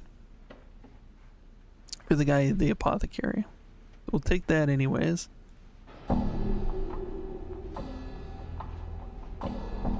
Stainland's Yevra's Ring, rune-covered Aelstein, tattered ragdoll. And what kind of runes are on this stein? Could it work? You examine a large pewter Aelstein covered in strange runes. Shrika holds it up for you to see more closely. An ale mug of unusual manufacture, which keeps its contents, usually beer, of course, icy cold, whatever the surrounding temperature. 299 copper commons, and you'll enjoy the frostiest ale you've ever had outside the paraplane of ice. I'll take it. I think that's our thing. That's totally it. We don't even have to lose a hand anymore. Presumably. Well, Done. You know, you still gotta stick your hand kinda in there to get it in a stein. I would say. All right. Well, maybe if you do it deftly, you can manage something, or get one of those big, like grabber things on a stick that old people use. Done. Hell, I've used those before. They're great. Love those things. But yeah, I need to get another one of those. The last one of those I had, it broke. Or something. I don't even remember what happened. But it's gone now, and I'm sad. Alright. Catch one in your frost ale mug. You dip the mug into the icy wind rising from the pedestal, catching a small shard. With a slight clang, peering into the mug, you can see that the dark bird is a razor-sharp sliver of black ice. Only the mug's magical properties prevent the shard from melting away to nothing. Awesome. All right. It's so appropriate. So very appropriate. You got a mug that keeps the liquid warm for Christmas? And you just used it for the first time today? That's awesome. It's so awesome. I mean, I gotta say, the temperature preserving apparatuses we have in this day and age are actually pretty good. They can last quite a time.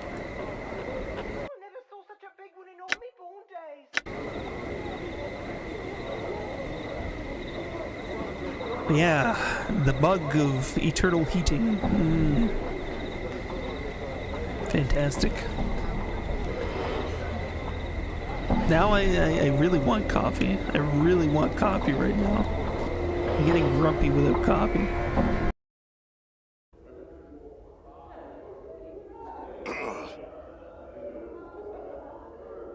Alright, Merriman. We have your Styx water. You don't have to remember stuff. I'm gone. All right. I'm gone.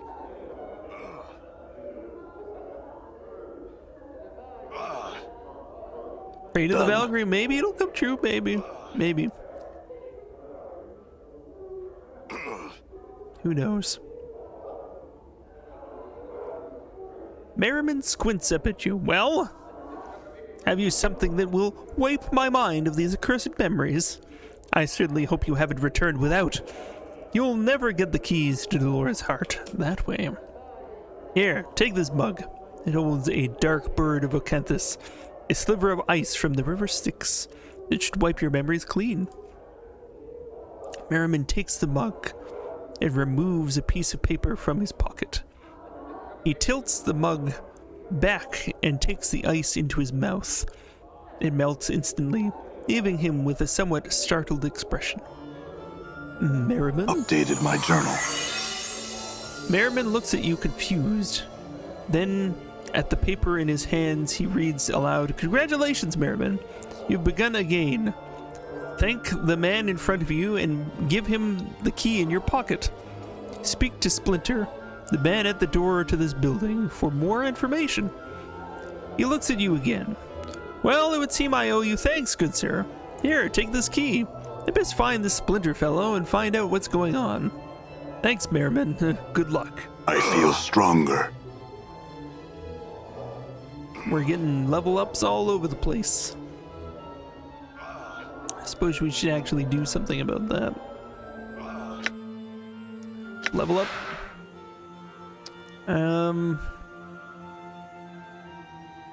Guess we gotta think like opening doors. Nope, nope. Oh, apparently there's no stats to increase here. Oh, these stats we do though.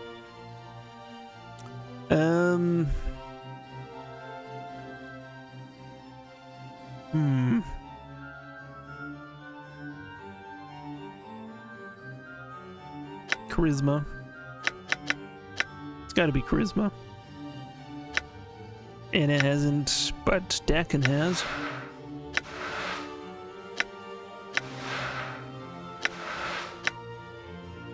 Alright. Groovy. Groovy. So now we have the key to her heart. Dolores keys, there they are. Okay, good. I was afraid it might have been dropped on the ground since their inventory seems relatively full at the moment. We have so many people to spread this stuff out with. Here, have some cheese, flame guy.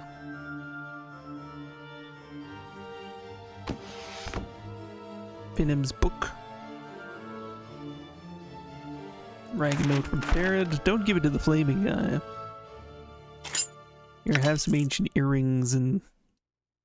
Oh yeah, I remember now. Farad died and we have his crutch for some reason.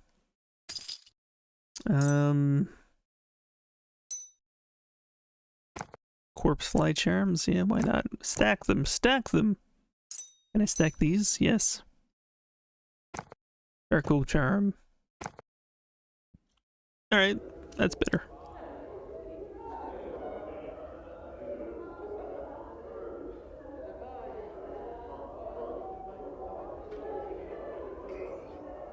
We're making progress. I was a bit stumped there, and I'm glad that we got a hint. Well, it was more than a hint by the time we looked at it, but I'm glad that we didn't spend all day looking around this quarter only to find out that it was just a piece of art that we needed that we didn't check thoroughly enough.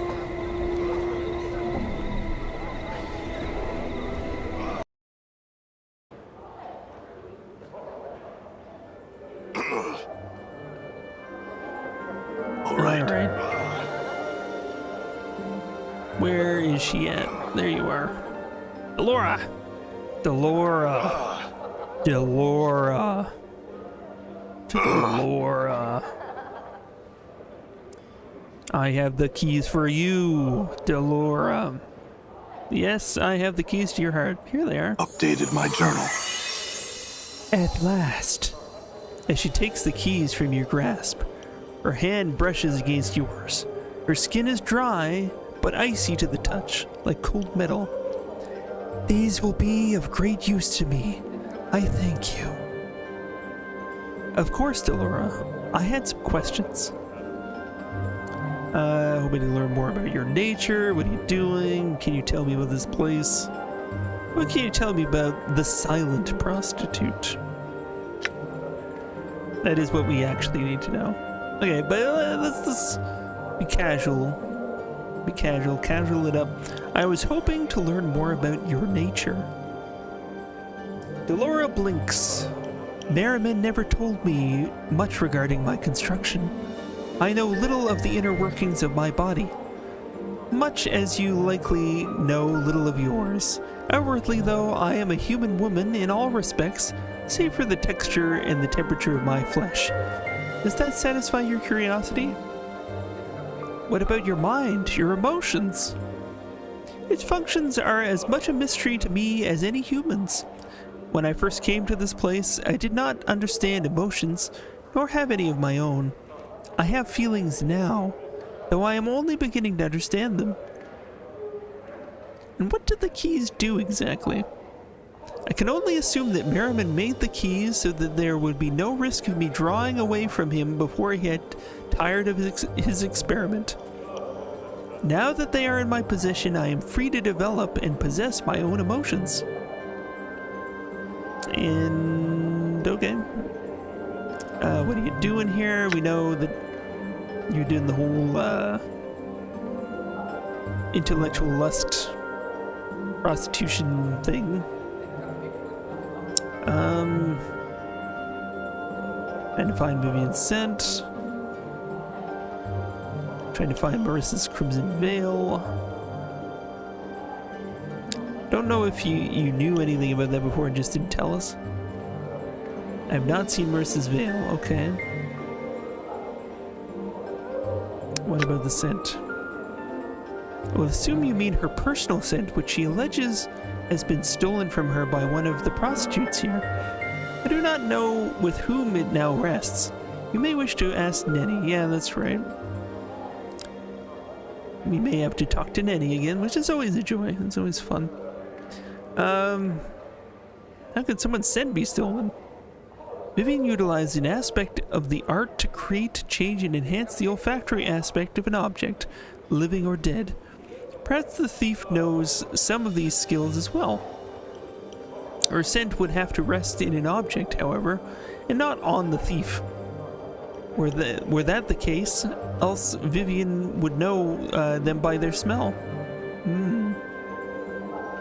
Alright. Tell me of the silent prostitute. Updated my journal. Yes, her name is Echo. Her voice, and in fact her every means of communication, was stolen and destroyed.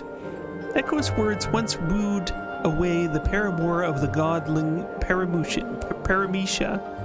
Paramecia, in a jealous rage, tore away Echo's voice, sealed it within a crystal vial, and hurled it into a Megalomagdraga's maw. This seems vaguely mythological. Echo's voice is forever lost to her. Only another, new voice could return to her the ability to communicate once more. I know this because I spoke to Paramecia's paramour myself once. Okay, tell me more.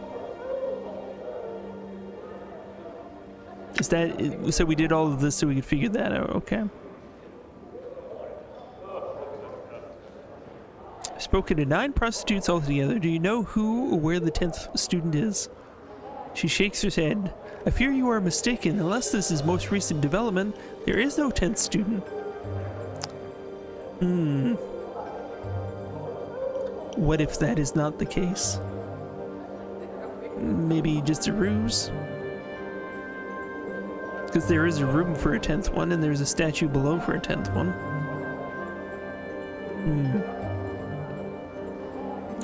Okay. So... In knowing the teachings of Zerthamon, I have become stronger. Alright, Zerthamon, you're stronger. And it's stronger. We're doing good. We're doing good. So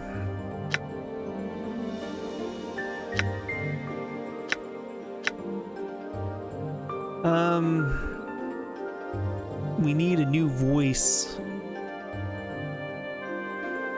to return to Echo, the ability to communicate once more.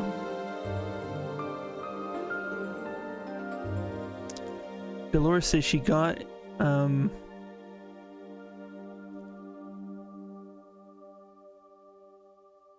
Dolores says she got it. Is that from Paramisha's paramour himself? How would we go about contacting that person?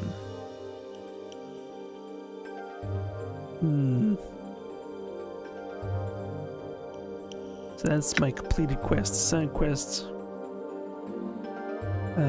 Find Ravel.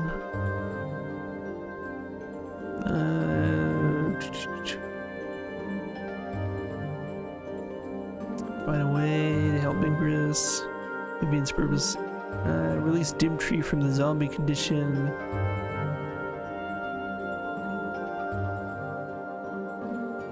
Retrieve Porphyron's necklace.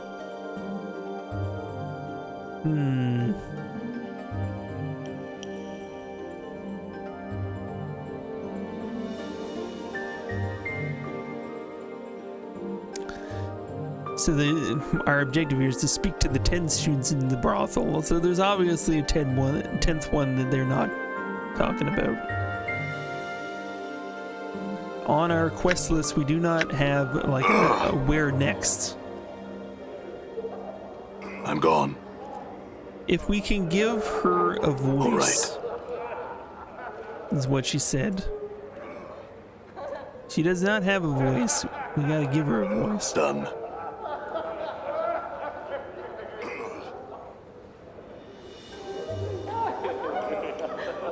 I think she was in this one. Maybe? I'm gone. Can't remember. Maybe not. Oh, this is her chamber, but she's not here.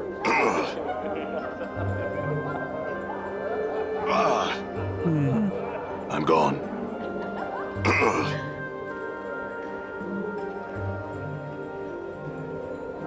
Where did you go?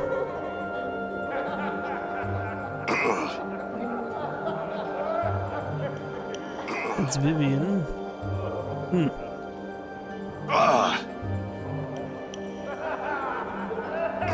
This is Nenny's room, I think. Nobody seems to be in their rooms anymore. Wandering about, I guess, maybe. Or they disappeared, which would suck. All right.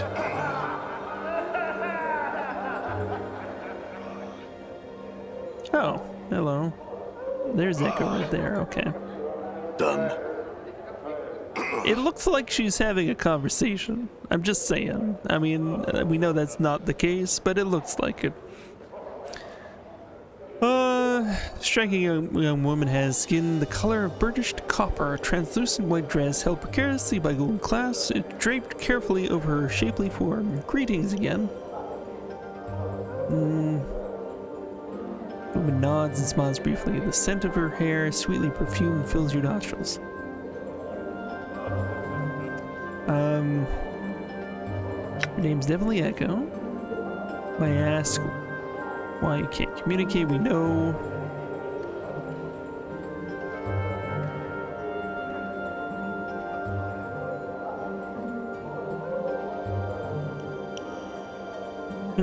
Okay. All right. Well, I think we'll go back to the curiosity shop. It might be something that gives somebody a voice or something like that. I don't remember seeing that, but who knows? You I'm never gone. know.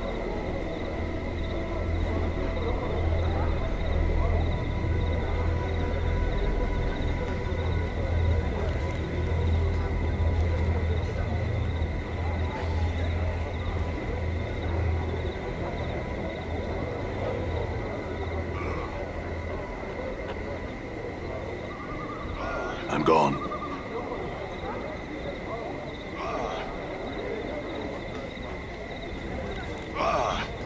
He's just hiccuping all the time. That hiccuping, if you do it for a long period of time, actually starts to hurt. If you have it long enough. I just can't imagine the agony.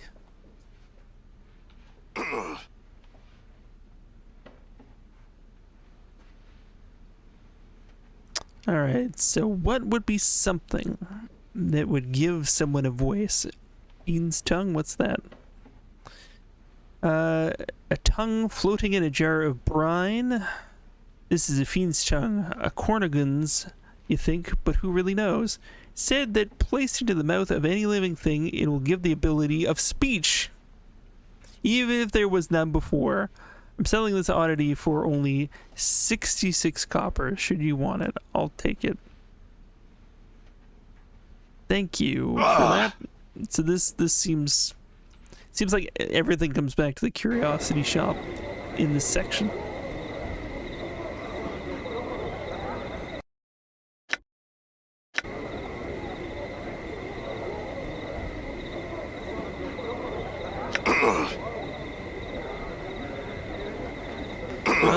Run!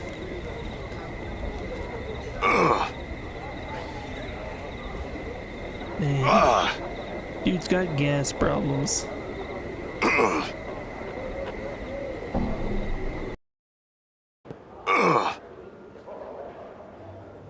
Alright.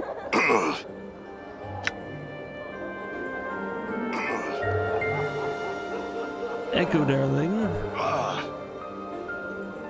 I've got something for you. I'm gonna shove a tongue in your mouth. It's not mine. Greetings again. Wait.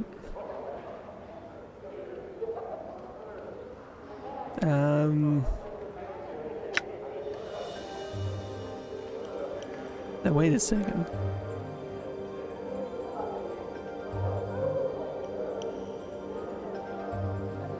I did buy the tongue, right? Where is the tongue?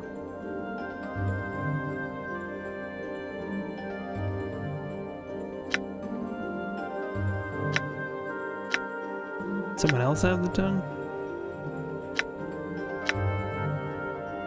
This'll pipe, okay.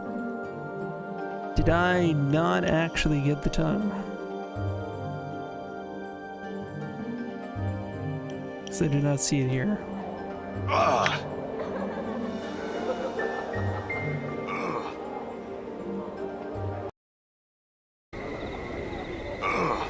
That's really weird.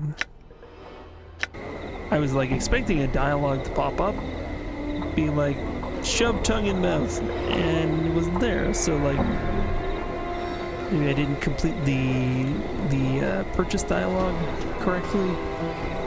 Wasn't paying attention to what I was doing, maybe? I don't know. It could happen.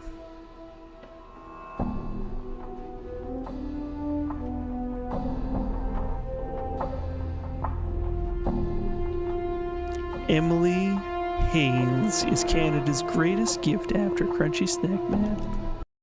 I'm going to see if I agree with you, Emily Haynes. Oh! Okay. Yeah. I can see, actually, yeah. Okay, yeah. Yeah. I like metric. Yep. Broken social scene, yes. Yeah, okay. I'm not going to disagree with you. I couldn't secede, you know, popularity to someone of such caliber, yes. Okay, Monster Jug.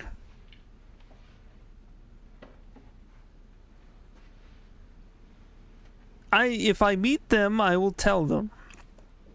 I'd say, you know, boy, you sure love Canada. Well, There's another very, very nice, chilly place for you to visit. It's cool. It's very cool. It's the coolest place. Okay, so I think, okay, this tongue that we supposedly bought is not here anymore. I'm hoping we didn't reach a bug.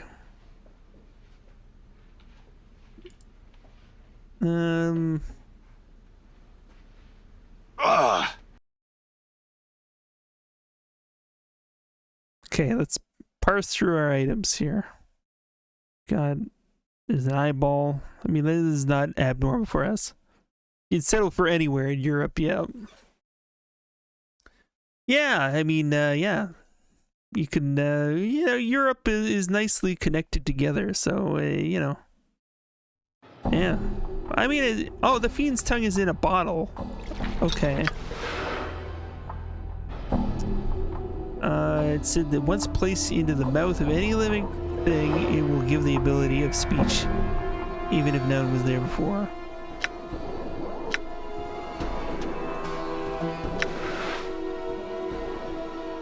So what do we gotta do then? I thought that was for sure gonna be the thing. Because it makes sense, right?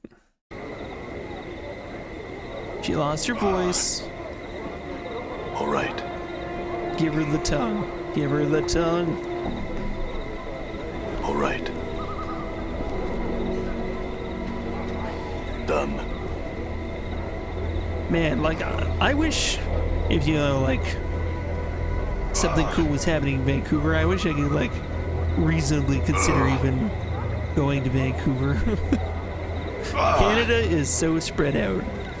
I think, like, it even startles some people that come here from Europe that I've met, where because you can travel between European cities pretty easily. In Canada is just not the case. Like, getting anywhere takes like half a day or weeks, depending. Yeah, it might be another riot. Yeah, you never know.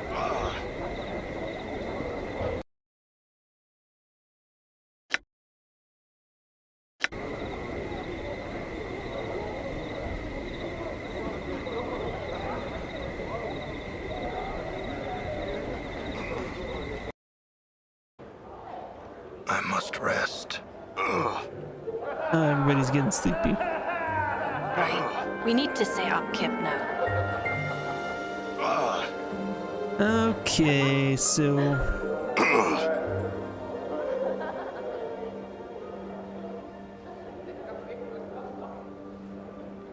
I can't give her the tongue.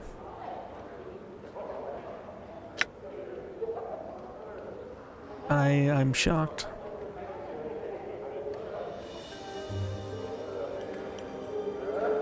There's got to be some other aspect to it. Like, I looked at it in my inventory.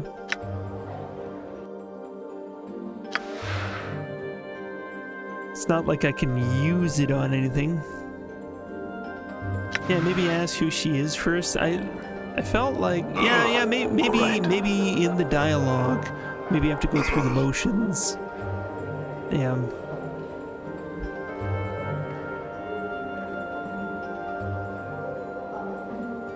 A friend of yours who was visiting threw out the idea of going to Lapland over your 4-day weekend. Yeah. That is a thing. There are some areas that are just a lot more stretched out than you think they are.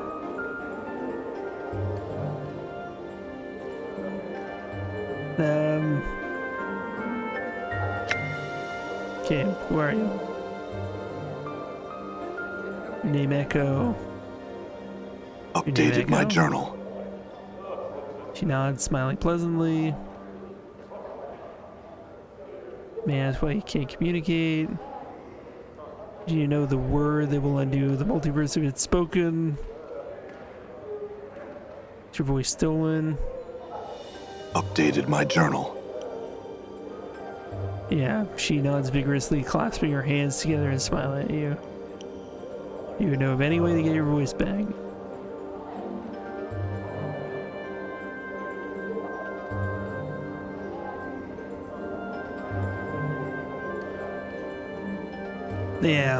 Yeah, sometimes you gotta make sure that it's worth the effort. Yeah, if you're going someplace. There's a lot of places I want to go. One of the lovely things about getting to visit Europe, and I'd love to do that in the future. I did when I was like a teenager, but is being able to take in a lot of different culture in a short period, which is really cool. Vow, I swear I'll look for a way to return your voice. What? I can return your voice for a price. I'm gonna be that guy? No. I'll look for something that would give you your voice. Updated my journal. No, that's not good enough. Oh, okay. I talk to her again and then I can do it. Oh, come on. Yep. Yeah, five days. Yeah, I mean it is what it is. Yeah, it's hard to plan everything in like a 5-day trip, depending. But hopefully you saw some cool stuff, had a good time, anyways. Yeah. Got this fiend's tongue for you. So now it shows up, now that I vowed to return her voice. Okay. She raises her eyebrow and gives you a skeptical look. I'm told that, should you place it in your mouth, you'll regain your ability to communicate. Trust me, this seems perfectly normal. Very memorable. That's good, though. That's very good. Yeah. I visited the US a few times in different places. Did New York City, Washington, D.C. I've done San Francisco. And I have been to New Hampshire and Vermont. In Virginia. And apparently when I was a baby, I was in North Carolina. That's the extent of my US experience. Not that, like, I don't have, like, a lot of stuff. The New York trip was cool, though, because we had, like, a lot of cool stuff to do. And Washington as well. We saw, like, all the Smithsonian stuff, which was probably the highlight of the trip, I'd say. Stockholm to Chicago on 14th of July and back on the 21st of July. Wow. Wow. Well, that's cool. That must have been interesting. Yeah. Alright. So she nods and takes the bottle from you. She gingerly picks out the severed tongue from the briny solution, and after staring at it for a moment in disgust, places it into her mouth. Suddenly her eyes widen. There's a burst of reddish light from between her lips. Wait for her response. Echo opens her mouth, closes it, then opens it once more, and speaks. I can speak again. Oh, joy! Then damn thee to the darkest of pits, thou stench-ridden worm! Kneel before me in supplication, insect! Yikes! Echo yelps and covers her mouth with both hands. Her eyes are wide with panic. So it's the fiend's tongue. The fiend's tongue.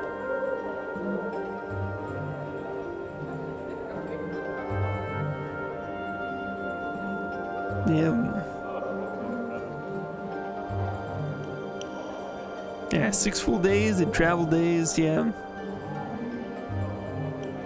I am. I mean, interesting. Just interesting. That's all.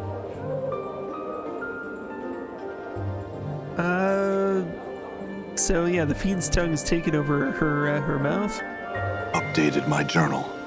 She slowly takes her hand away from her mouth, nodding.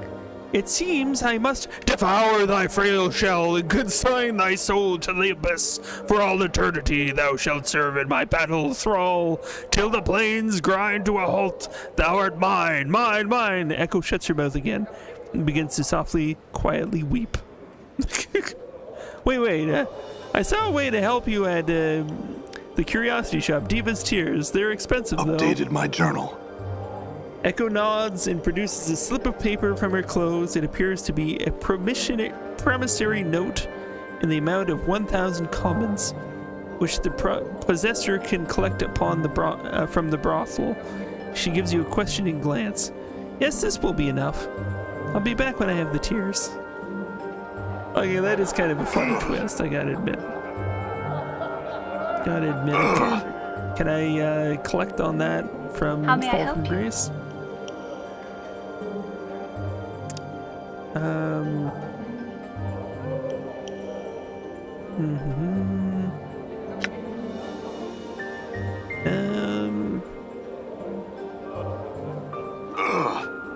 Maybe Right. I guess it's for the curiosity ship to collect from the brothel. I think that's what the note is for, not for me to collect from the brothel to give to the curiosity shop. I think that's what it means.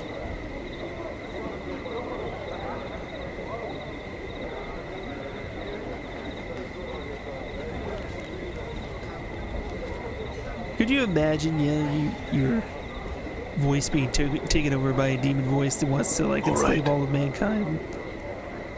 What a trip, man. It's crazy.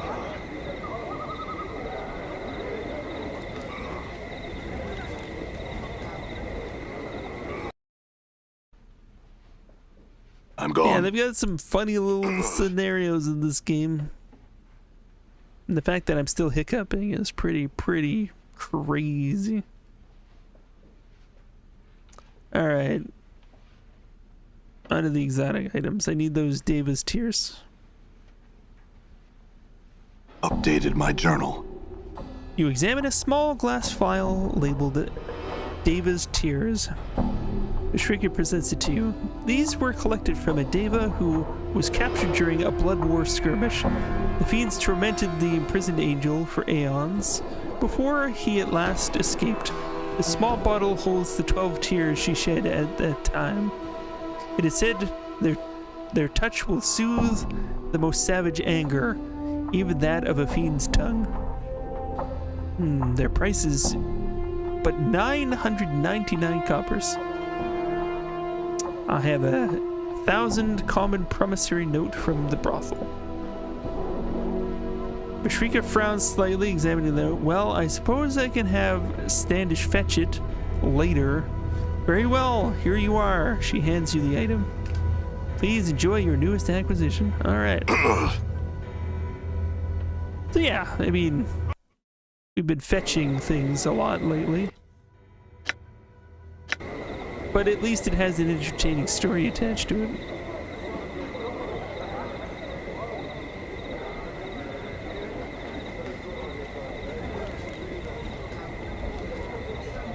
This is an odd kind of RPG where, like, really it is very much a story game, and like all the RPG stuff really centers around the story. There is combat, but like, All right. everything else takes backseat to the story, to the point that, like, if you put your stats in something I'm that gone. doesn't help you with dialogue choices, you're just missing the gone. whole point of the game.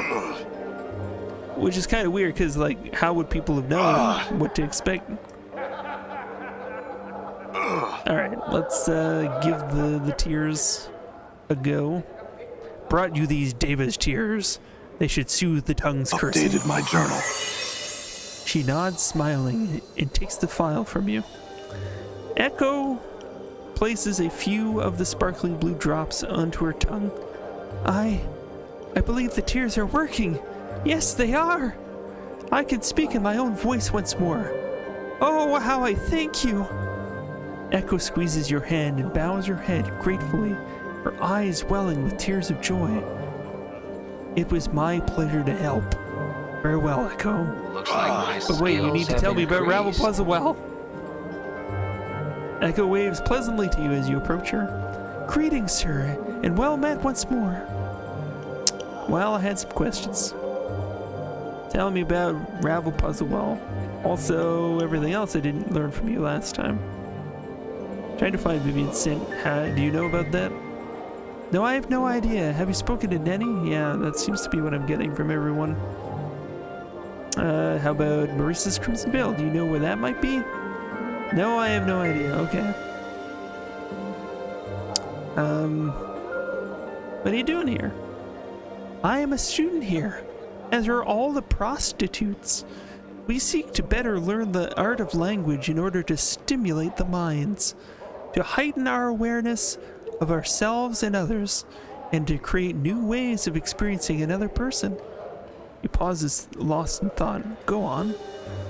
Well, I've been without the ability to speak for so long. Most patrons come to me seeking someone to listen, someone attentive and capable of understanding them, that they could speak to, free of interruption and the like. Now that I can speak once more, I wonder if the time has come for me to move on, leave the brothel, and become a sensate. A sensate, you say? Member of the Society of Sensation. Ask Fall from Grace or someone at the Civic Fest Hall. I would, if you know more of them. Would you know more of them? It's an interesting way to put it. Do you know anything about Ravel Puzzlewell? This is the whole reason I did all of this. Please tell me. Echo nods and lowers her voice. In fact, I do. Not only does she exist, she has children. She what? Updated my journal. One of them is here, at times. Kasai Saris. She is a child of Ravel's, though she is loath to accept the fact. Who could blame her? She pauses for a moment, thinking. I have never gotten her to admit it, though I am sure it is true. I guess that is our lead.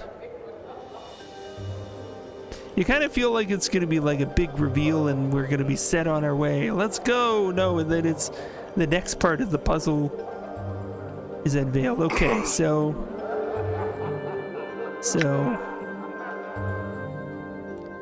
Kasai Saris. Is she the missing 10th one? Let me just... Kasai Saris. That's Eves, Juliet, Nenny, Echo, Vivian, Marissa. Oh, Kasai Saris, that's this one. That's not the Medusa lady, is it? Is it? I mean, I guess they would make... No, that's the Medusa lady there. Kasai Saris. All right. So Kasai Saris, this is her chamber. Is she wandering around? It's Nenny. Oh, they're all wandering around everywhere now. They don't stick around their quarters anymore. There you are. Okay. You're gonna tell me about Ravel. And you're not gonna send me on another fetch quest.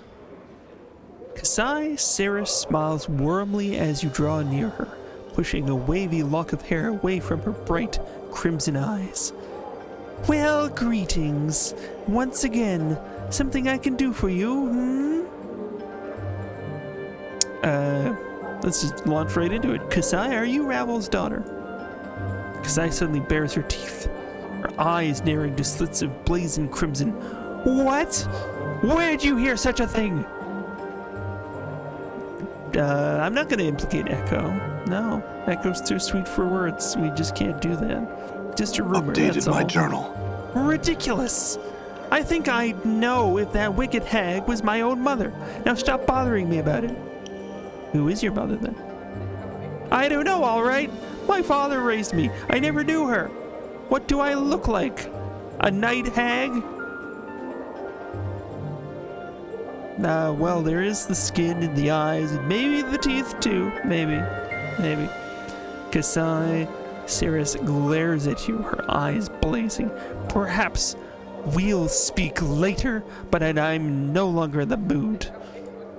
Well, that hurts. I'm sorry.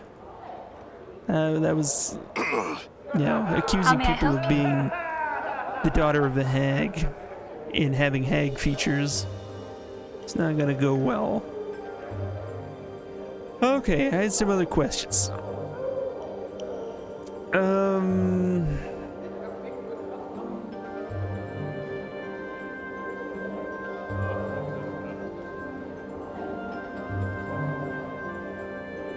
Is there like something at the curiosity shop that'll make her feel better about this? I don't know.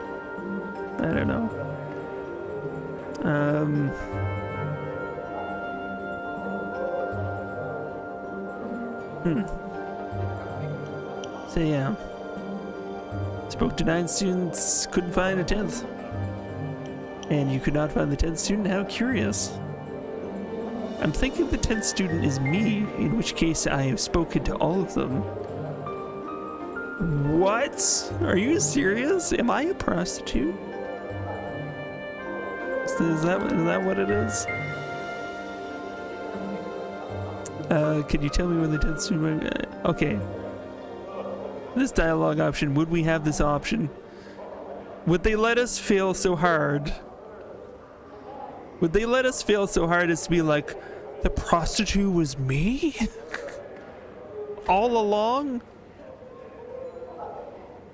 I think this has to be true. That's a very Derek Zoolander moment, though. Like, if we fail this. She nods. Very well. And your thoughts? You and I should leave this place and explore the plains. There's nothing more for either one of us to experience here. I have learned what it means to aspire to be a sensate.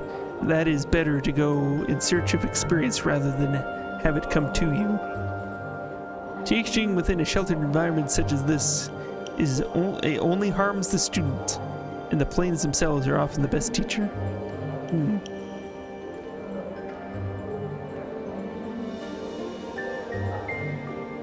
I'll go with 1. Let's just do that. Fall from grace nods. Very well. I will travel with you. If you still desire my company, yes. Absolutely. There we go. Look at that. Look at that. Done. Look at that. We got a full party. I think there are even other party members we can find, but at least where we're at, this is good. Okay. We need to resolve this whole matter of Kasai Saris. I'm sorry I called you a hag. Yeah, if only she knew a cure to hiccups, that would be nice. Okay. Let's go about this more subtle like. What sort of things do you do? Talk, of course, yeah. Don't have dreams. Yeah, we've been through this conversation before.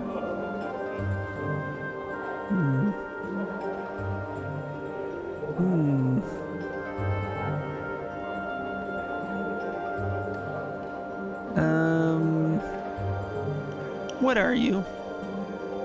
Why can't you tell? She draws herself, thrusting her ample bosom towards you. A woman! Yeah, this rings a bell. Are you Ravel's daughter? No. It's... What do you know about Ravel Puzzlewell? No, nothing. Nothing at all. Are you sure? You seem suddenly upset. She narrows her eyes. Of course I'm sure. Don't ask me of her again. Okay, do we need like a truth potion or something? I feel like we need to go back to the curiosity shop. I really think that's where I think that's where this is leading us. Just gotta select the right curiosity item. Possibly.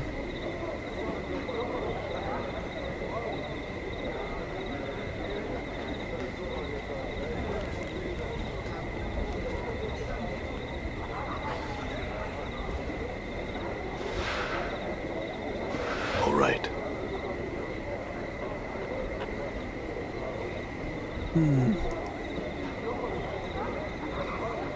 I'm gone. So I'm guessing like it would either be like a truth thing or like resolving difficult emotions thing or something of that nature. Your curiosity shop is very keenly placed, convenient for my situation. Well, fall from grace or whatever it is you call yourself now. Truly a pleasure to see you here. What do I owe the honor for your visit? I thought that you rarely trafficked among our kind anymore. Glances at you for a moment with the same faint sneer. Or is your assignment here almost finished? I do not know what assignment you are referring to, Vishrika, though your presence here brings with it many questions. Last I had heard you were a standard bearer of the Company of the Vulture. How did you come to Sigil? Oh, we're getting a whole side plot here. She replies curtly, firing a question back like an arrow. By choice. And you? Where will your orders take you next? She suddenly turns to you. You see, little man. Vishrika smiles as if savoring the words. Oh, that's a good one. That's a good one. The best temptress is one that can make you buy into the illusion of being both promiscuous, yet virtuous at the same time. A prostitute priestess, as it were. Mistress Grace is among the greatest. She turns to fall from grace. Are you not? You would not think that a 1,000 years of slavery had left their scars, no? Fall from grace speaks with a coldness you have never heard before. The air is almost as ice as she dissects Vishrika with her gaze. That is enough. Very well.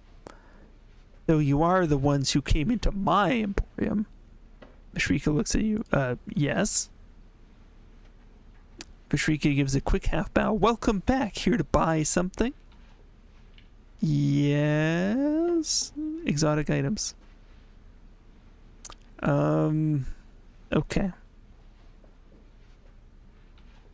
Baby oil. Codex of Inconceivable. What does the baby oil do? You examine a number of small bottles, each labeled as baby oil.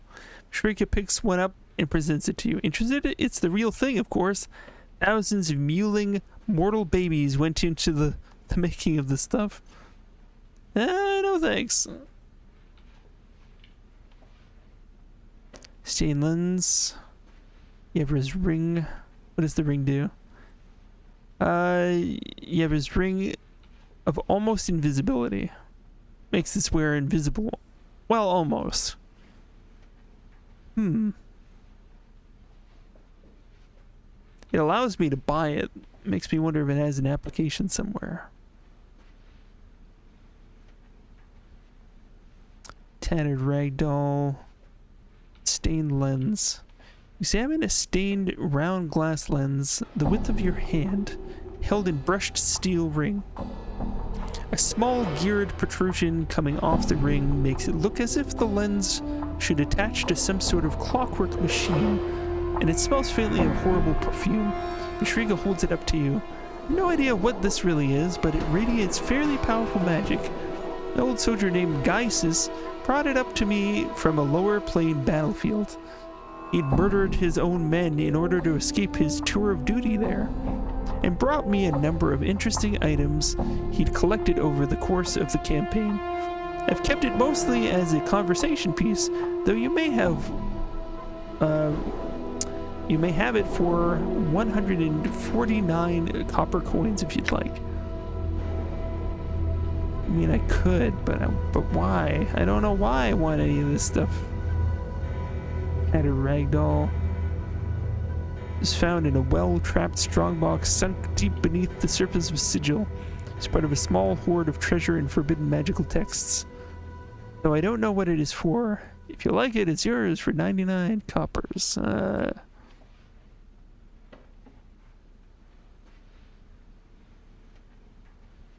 Okay, the Inconceivable Codex. Just can't explain it. Mere words simply won't suffice. You can't even buy it, so that's not going to be it.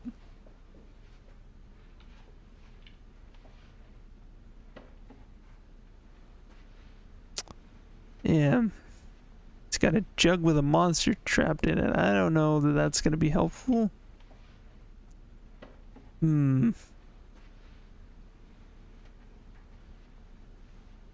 Maybe this isn't the way. Maybe this isn't it.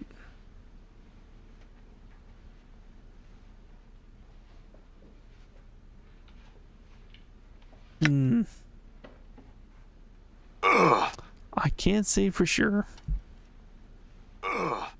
But I suspect none of those will do it.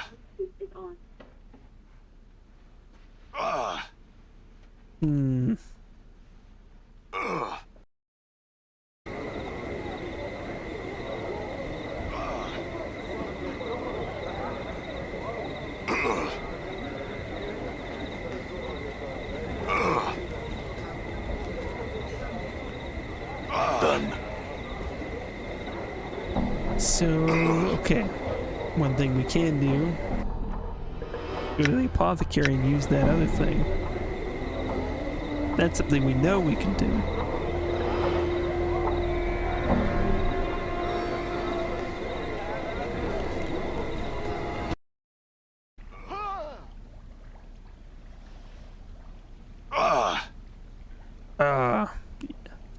Oh, so that's what, yeah, looking at the way his body is shifting like that, it's an interesting effect. Oh yeah, saving is a good idea. Better save.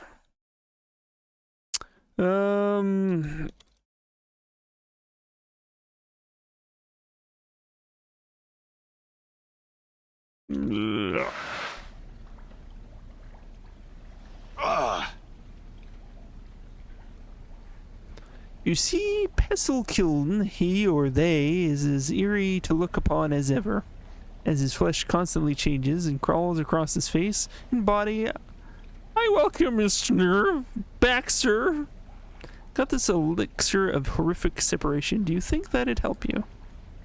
Both his eyes suddenly snap to the small bottle in your hands. He nods, smacking his lips. Well, here you are then. Pestle-Kiln takes the bottle in both his hands and places it beneath the counter. His left eye focuses on you, while his right eye and hand concentrate on scribbling furiously on the countertop.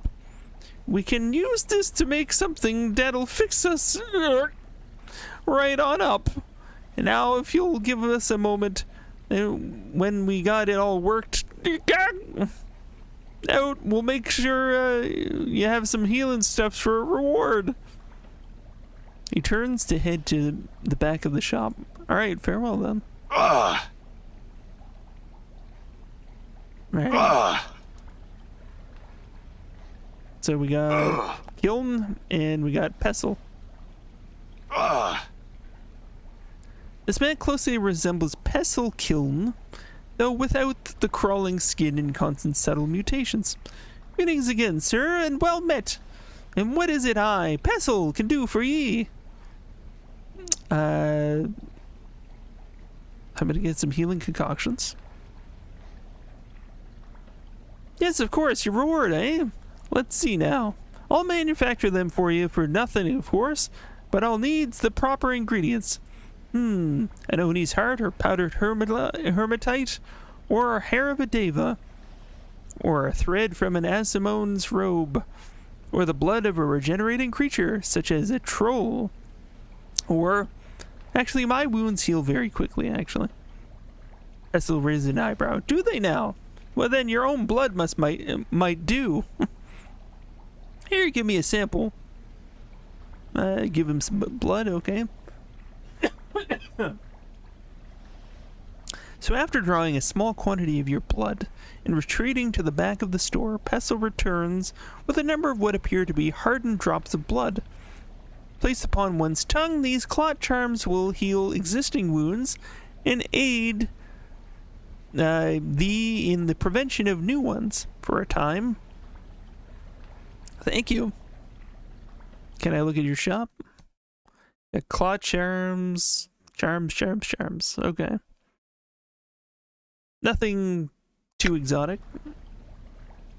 What about you? Now that you're separated from Pestle. This man's face closely resembles Pestle Kiln's, though without the crawling skin and constant subtle mutations. Greetings again! The name's Kiln. Need you something? Well, let's buy something. I'll talk to Pestle about that.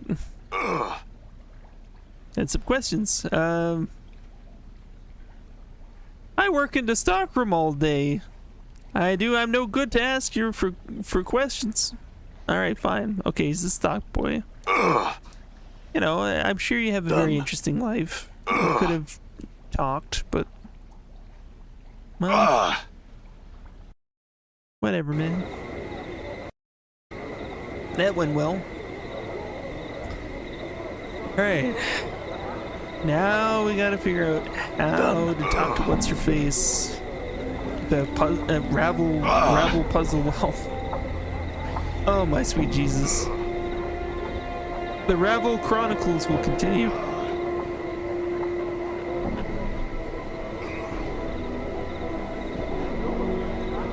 I thought, you know, it was gonna be a simple kind of like, you know, a couple of different things we had to get going, and then we'd finally be able to get to Ravel. But no, it has been a legacy of back and forth, talking to everybody, being sent here and there. All right. Maybe now with Fall from Grace in our party, maybe you'll respond to us different?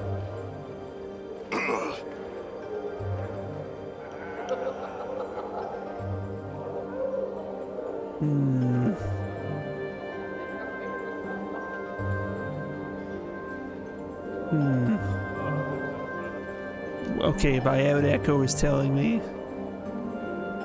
What will happen then?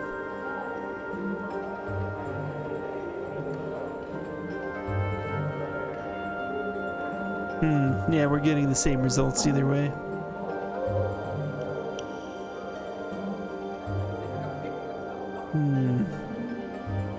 Okay.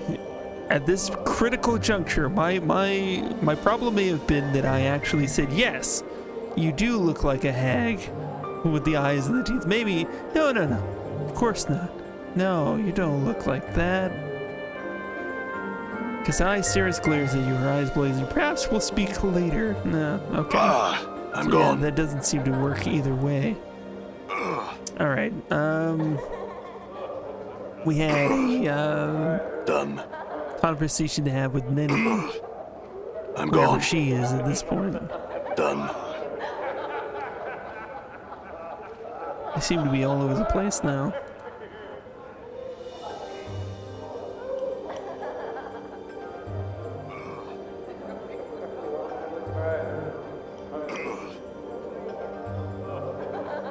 There you are.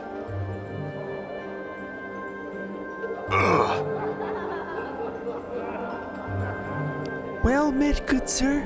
I'm Nenny, and how are you? This fine bit... Oh, we've met before. Oh, Nenny giggles and smiles gleefully at you. I'm sorry. I knew you looked familiar, though. That's all right, Nenny. I had some questions. Oh, okay. So we can ask around now whether people know more about Kasai Cirrus and the rumors.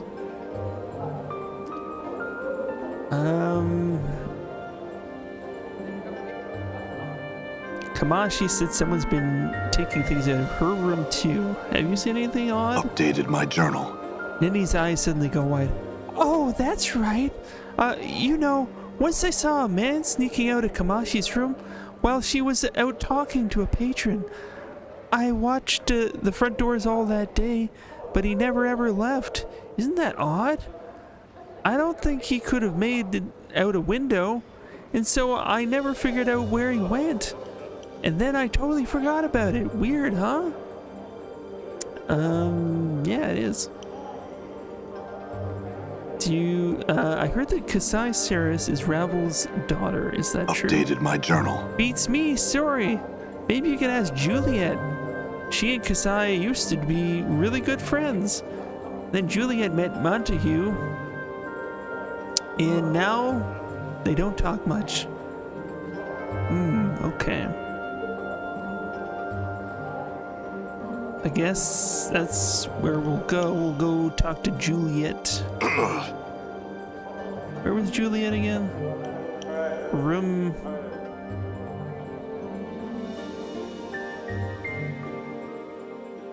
Yeah, that's Juliet's chambers.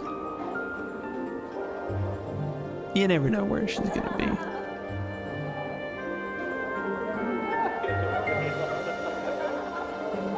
Oh, there was moaning coming from inside the room. Did you see that? Here we go. Still hiccuping. It's a character trait at this point. Julia looks to you hopefully. Well, anything yet? Montague seems disinterested.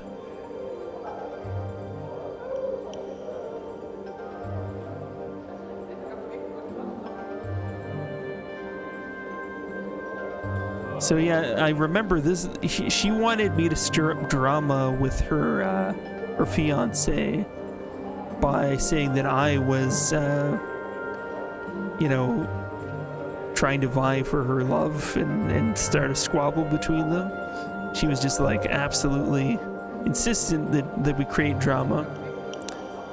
Montague seemed disinterested. I made my demands, but could gauge no reaction. He didn't want to fight me though.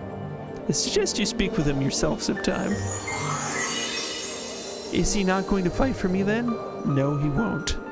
I recall him saying he was bored with things in any case. Juliet looked shocked. He said what? How could I have been so... Oh! It would appear as if my relationship had the troubles I so desired, and I merely missed them all in all my melancholy. Yep, perhaps. So now on to my questions. I heard that Kasai Saris is Ravel's daughter. Is that true? Updated my journal. Ravel, I thought I might have heard that name before. I know not the truth of it, but I have heard such a rumor. Thou may wish to ask Kamachi Addertongue that very same question. They are half-sisters, you see. Are they? Interesting. Interesting. Learn some new They tricks. bounced around again. Interesting. Done. So she was a hot-tempered tiefling, right?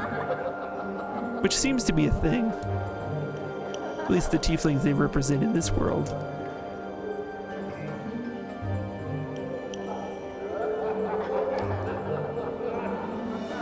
Okay, Kamashi. Spill the beans. Tell me about the Ravel connection. Oh, it's you! Just can't get enough of me, hey? She looks annoyed. Fine, whatever. Ask. I heard that you're Kasai Saris' half-sister, is that true? Yes, I'm related to that chubby mewling, hook-nosed daydreamer. Same father, different mothers. I was hoping if you could tell me and help me find out if Kasai is really Ravel's daughter. Updated my journal. Kamashi frowns at you. Normally, I'd be loath to help you like this, but I have a feeling it'd upset that flirting, preening Doxy good and well. Tell her to ask our father. He's a powerful Cambion, so she ought to be able to call to him right then and there. That'd get you your answer, right? Cambion? Yes, Cambion. Kamashi rolls her eyes. Didn't hear me the first time?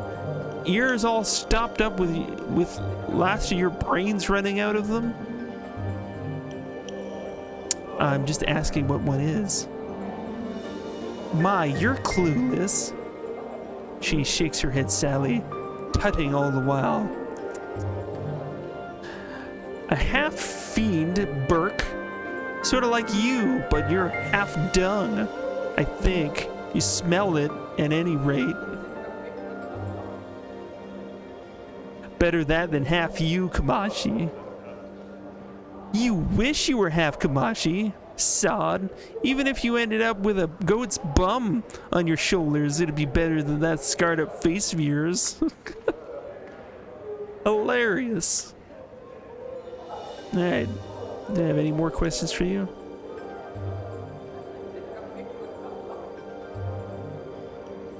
Okay. Alright. So we'll be doing the rounds. Ask Kasai to look to her father for proof that she's Ravel Puzzle's daughter. Why would she want to even cooperate with me even one little bit at this point? I don't know. All right. Just kind of... I'm gone. I mean... We'll get to the bottom of... All right. Know who her mother was. Is it something that you figure she would probably asked him at some point? Like, Dad, who was my mom? And it wasn't until this very moment that we're gonna actually get the answer for her, not for us.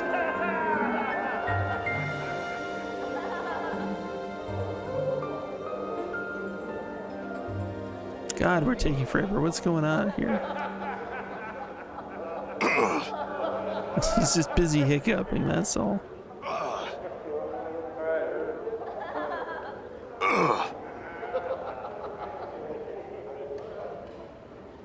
Kasai Saris smiles warmly as you draw near her, pushing a wavy lock of hair away from her bright crimson eyes. Oh, don't worry. I won't stay upset long. Something I could do for you?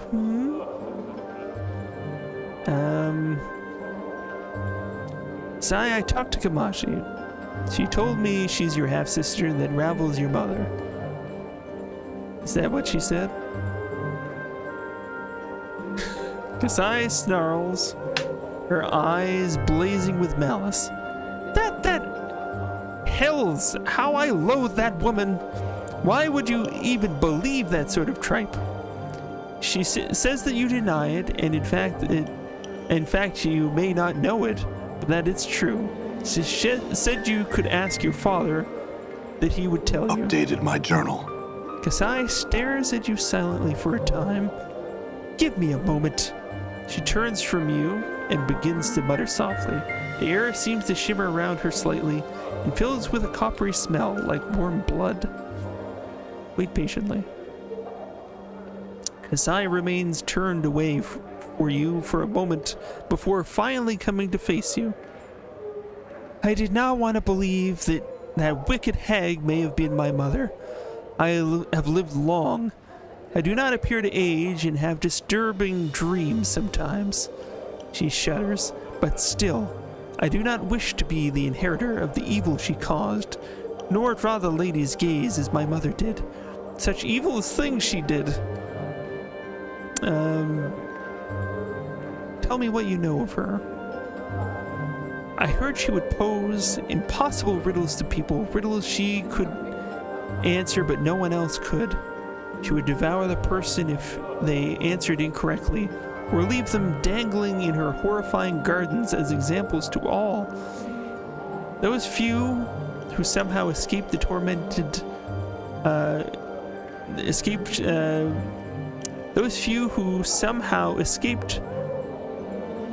she tormented in their dreams, riding them like steeds, breaking their wills and hurling their souls into the colorless oblivion of the gray waste. Wow, okay. So those few who did escape, I mean, that's what happened to them, man. They were ridden like steeds until they were broken. Go on. Her magic was said to be beyond anything most had ever seen. It was imagination woven from nightmare and given substance. Stone and solid shapes bent to her will like soft clay. The laws of the plains would bend beneath her feet, and from nothing she could weave illusion. And from illusion, weave realities that could horrify and kill and confound. Okay. She was a mistress of all the dark arts, mistress and master of them all. She hounded a governor that dared quote Sigil law to her with shadows that devoured him, all but his tongue, his fingers and the flesh of his face. She turned mercy killers inside out and shattered buildings of those who displeased her. Terrible, terrible powers were at her command. She changed her shape like water and would use it to destroy some for amusement and to steal knowledge from others. She was a monster, like all that has been spawned from the Grey Wastes. In the end, she threatened to open the cage and let the fury of the plains come rolling in like a wave. Fortunately, she did not succeed. She existed solely to cause malice. I do not know if she is dead, but I know now that she was my mother. Kasai's shoulders slump, and her head hangs down. Oh, that I had tears, so that I could weep with sorrow. Try and comfort her? Yeah, probably a good idea. I need you to give me a piece of yourself. Now let's start with the comfort. Thanks for your efforts, but I'll be fine. I just need some time to think about it, that's all. I hate to ask this now, but I need you to give me a piece of yourself, Kasai. She looks alarmed. Pardon? The portal key to Ravel's maze is a piece of her. And you are of her blood? It's close enough. You intend to seek her out? Her surprise quickly changes to an expression of wariness. What would you need of me? Your blood, most likely. Only a drop or two, I'm sure. She nods. But do you have some way to carry it? A piece of cloth? Like a handkerchief or something, you know? Yeah, here. Updated my journal. We've gotten so many handkerchiefs from a lot of different places. Of course we had one. Kasai takes the handkerchief and gingerly pricks the tip of her finger on one of her fangs. After letting several drops of blood soak into the cloth, she returns it to you. You're placing yourself in grave danger, you know. Even if the stories of my mother are greatly exaggerated, she's horribly powerful and completely evil. Good luck. Yes, so I've heard. Thanks and farewell. Done. Alright, so we have the portal key. How much you want to bet that painting in the gallery is the actual portal? It's my best guess.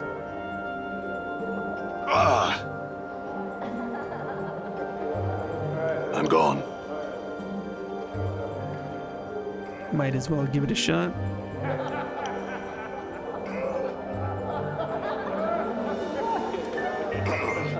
Yeah.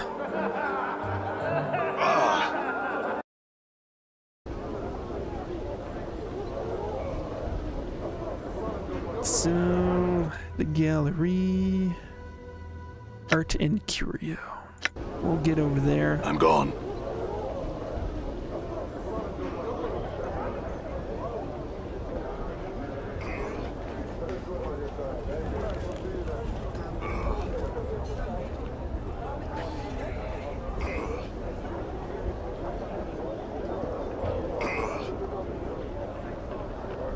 on, man. Let's get in there. Okay.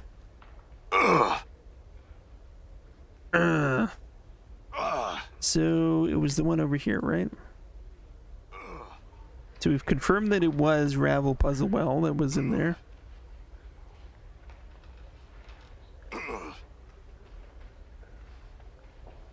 Alright.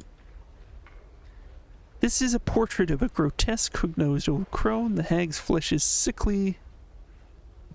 Come on, everybody. Yep. The hag's flesh is a sickly blue-gray color. Her eyes glow, etc., etc. The smile upon her withered, purplish lips speaks of a horrible secret. Placard reads, Grey Hag of Oinos. Okay, maybe this wasn't as simple as we thought. We know that that is a picture of Ravel Puzzle Well, and that we had a reaction to it when we first saw it. But I thought that was going to be the portal. I was like almost certain. But what do I know? Let's talk about the portrait some more.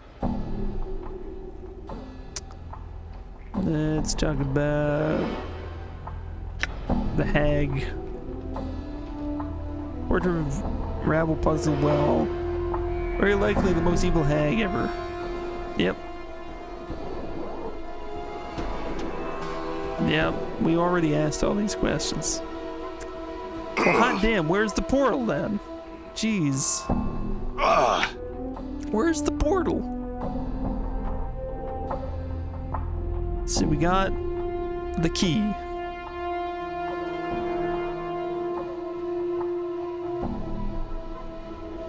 Okay.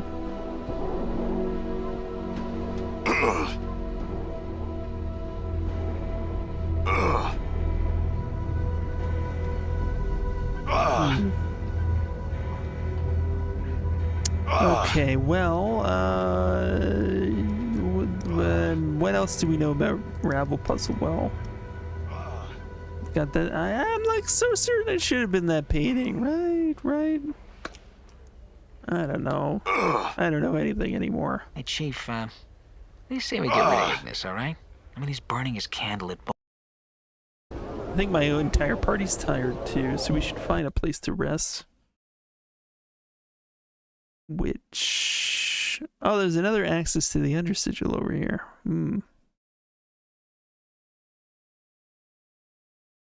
Did the eyes ask her about him?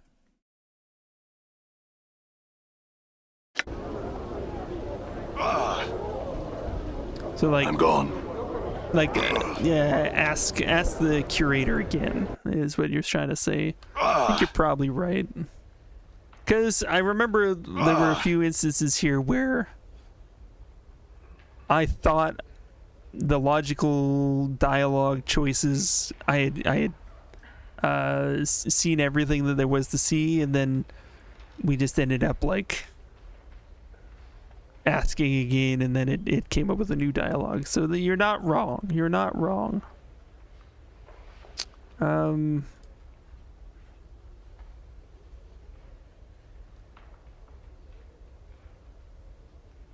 What are the paintings? Ravel Puzzle Well. Grey Hag. Grey Hag. What do you know of Ravel Puzzle Well? What do you know? Go on. Go on. Go on. Go on. Ravel's crime was believed to be some means of trying to shatter the cage, trying to crack open Sigil itself. Yeah. So it's the same dialogue this time. Guess that's sort of what we get.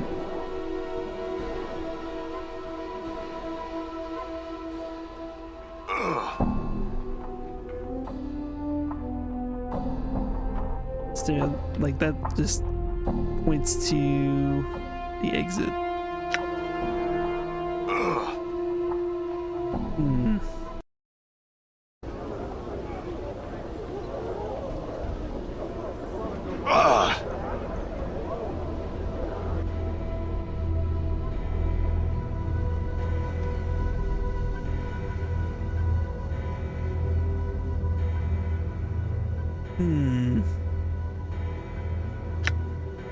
truly stumped now.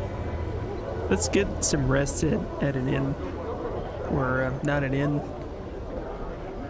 Wherever we can get a good rest. Get the party, because they're all like complaining and stuff, so they're tired.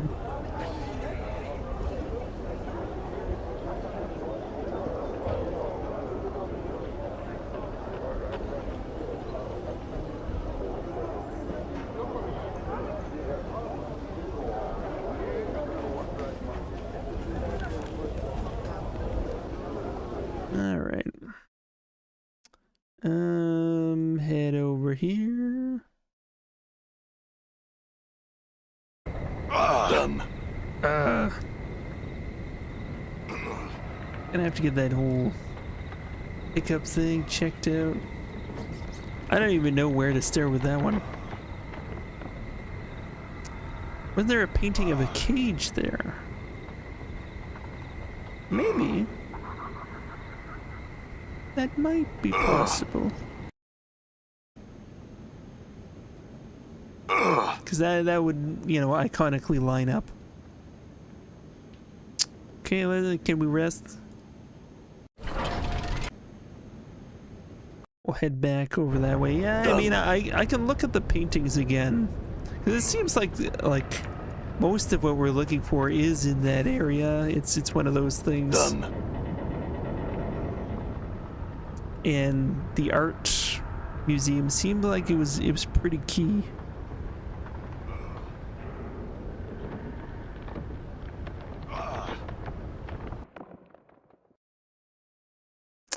Okay, back to the clerk's ward.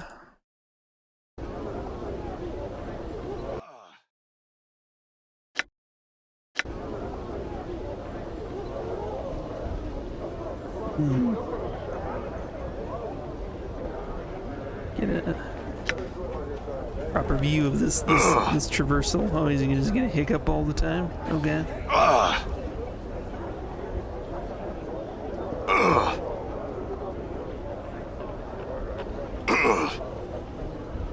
Very nice. Well done.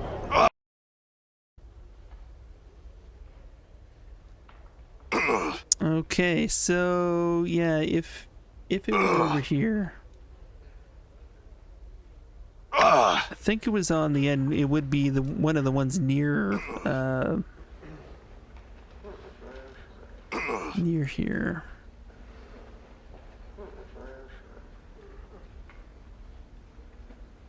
Looks to be a subterranean landscape, a massive cavern interior filled with colorful, faintly luminous, and gigantic fungi. Maybe not. Dark cityscape. Folly of Udo.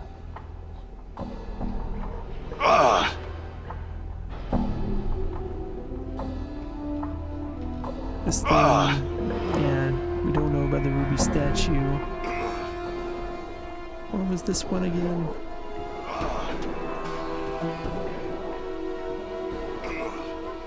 Get over here, jeez.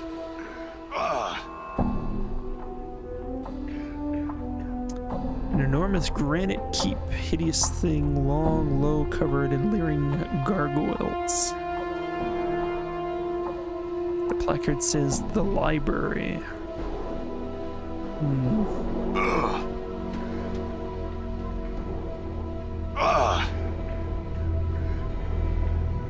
Come on, move. Dude is just like hiccuping and then stopping. We don't want that. Come on.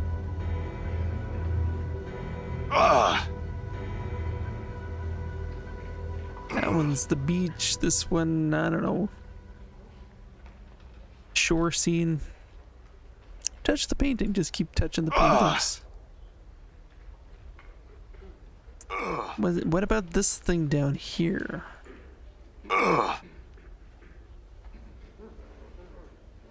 Could form a cage of some kind.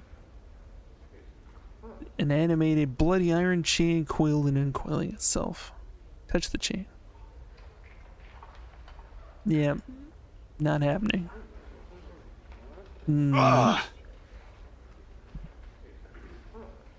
Curious.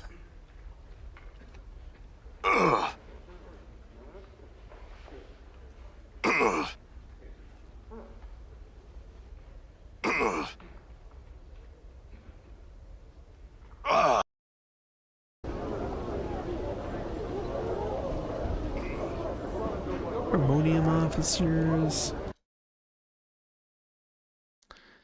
So you've looked at the linguist's place, the advocate's home. He might know more than he's letting on, but I don't know about this. Could be more going on in the Civic Fest Hall. I doubt the tailor is involved. Might be more mysteries in the actual brothel.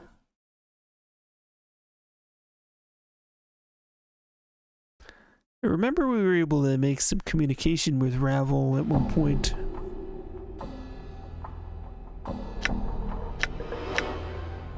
We were able to do that over in the Civic Fest Hall in the private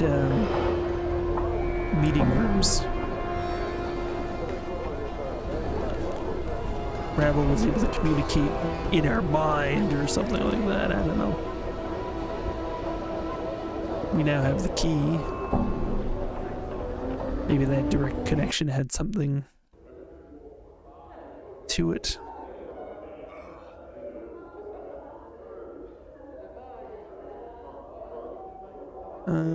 Sensoriums, private sensoriums. It was, I think it was this one.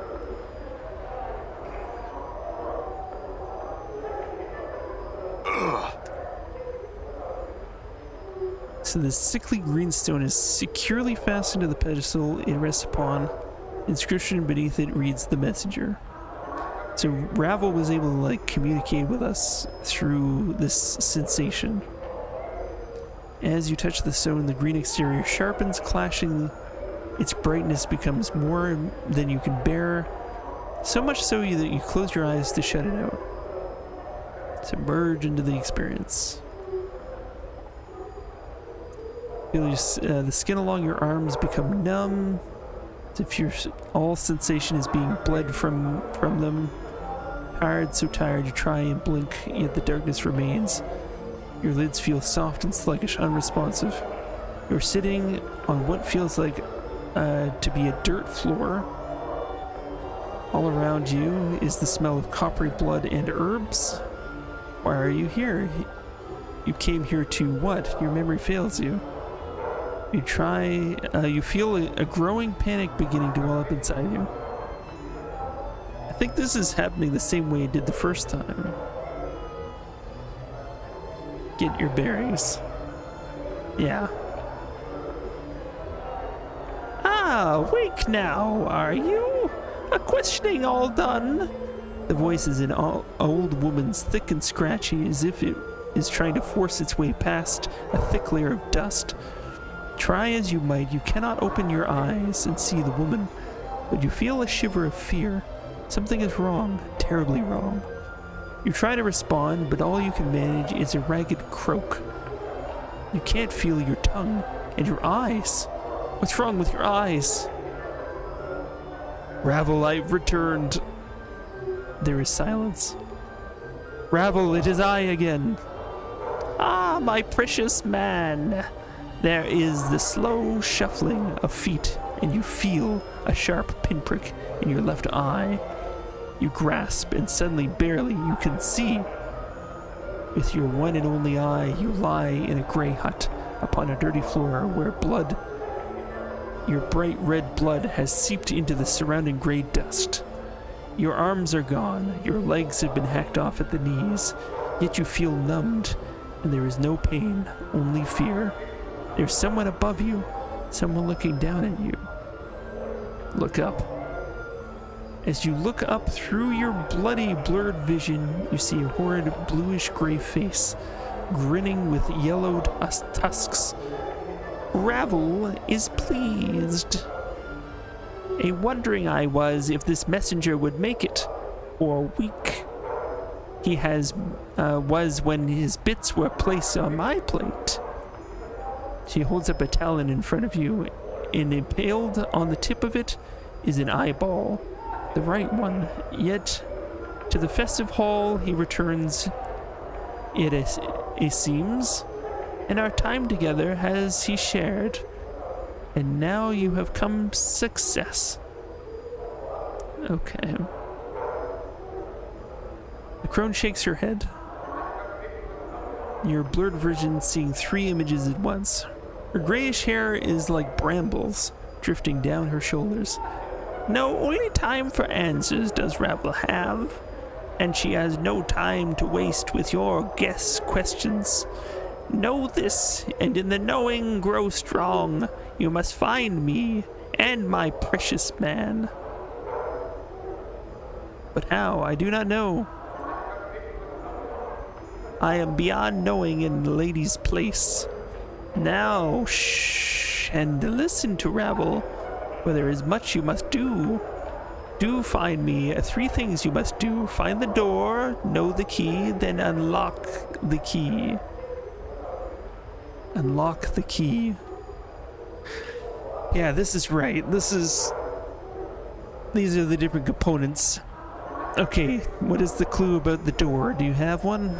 The door is not a finished thing, at least when I last gazed upon it. But in the passing of time, perhaps now will rot it is. Go to the place of forges in steel. Perhaps there you will find the door that takes one to me. Forges in steel. Okay. That is a clue. Unlock the key. What do you mean by unlock the key? And knowing the key is not enough, Sir Ravel thinks. Knowing it and unlocking it, 2 tasks that must be joined, for at times a thing knows not its nature, but you are no stranger to that. Ravel cackles a long hideous cry that fills your ears with pain.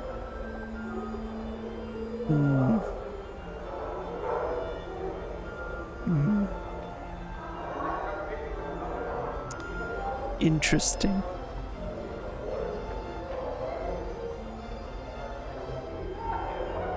Okay, well, I guess that's it.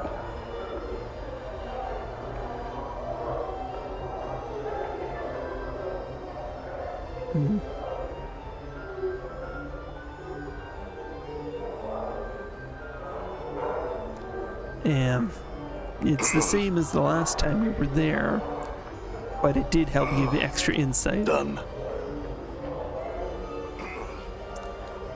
So, Forge and Steel is where the doorway is.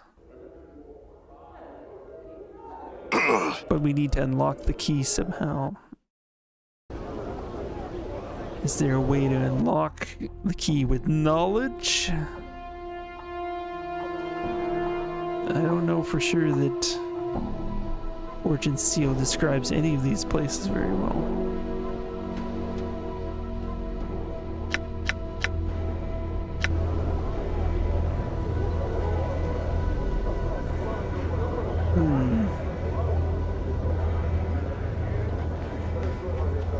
Very interesting.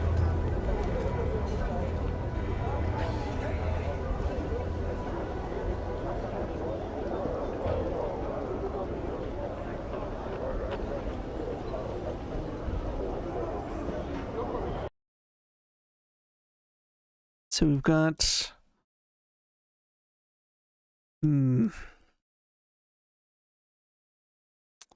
Ragpicker Square.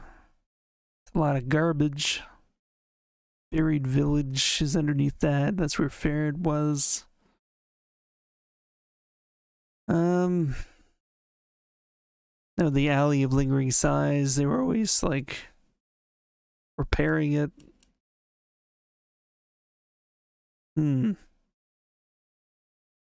Tricky.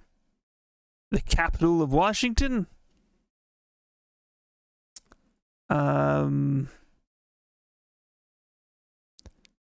It's not Seattle, is it? Is it Redmond? Is it? Let's take a look. Capital. What is the capital of Washington State? Come on. No, I don't want to look up about the Washington Capitals. Apparently Olympia. Olympia, what? I've never even heard of Olympia in my life. I'll admit it. Never never happened.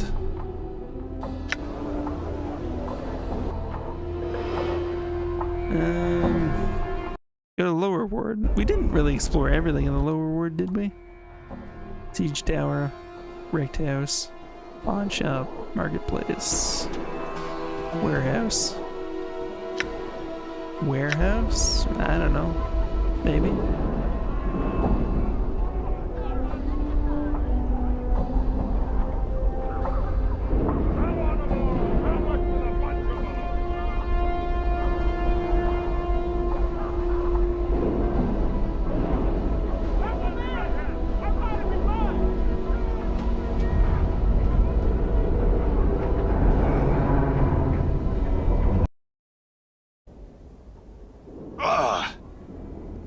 What's the deal with the warehouse? Done. What is this thing? Vault of the Ninth World? What? Can we talk to it? What's your deal, man? Floating head. No. He's like right there. You can talk to him, can't you? Fine. I'm gone.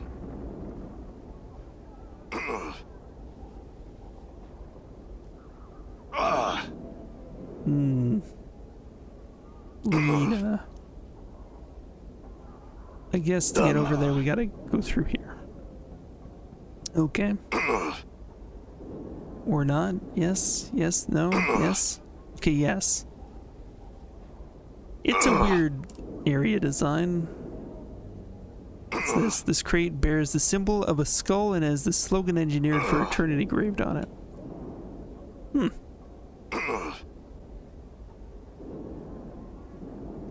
Alright, we can talk to people over here now. Otis, Kono, Lena, and Vault of the Ninth World. Alright, Otis, let's start with you. You see a hulking man, dull-faced and slack-jawed. His muscles, however, are truly a sight to behold. He regards you steadily with his dead eyes. What? Who are you? No talk me, talk Lena! He waves his oak-like arms at the woman supervisor. Okay.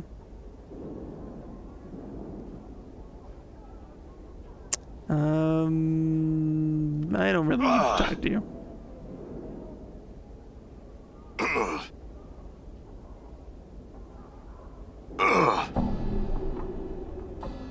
Did I not?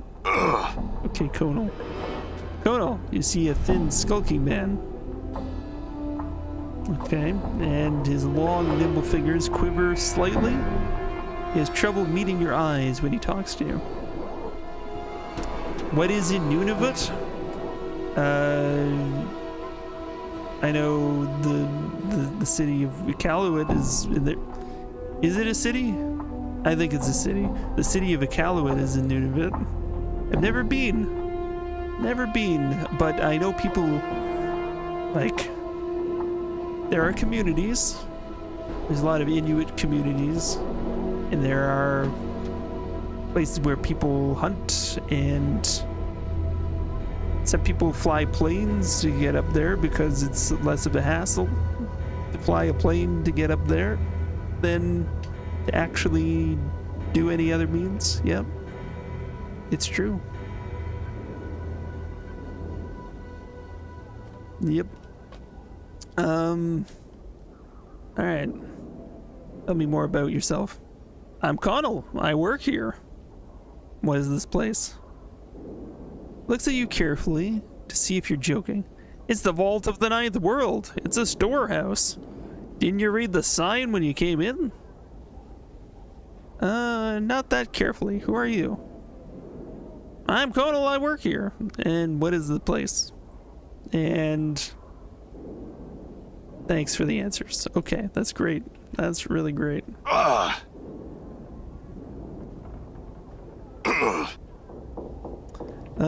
Okay. Well, Lena, let's have a little talk.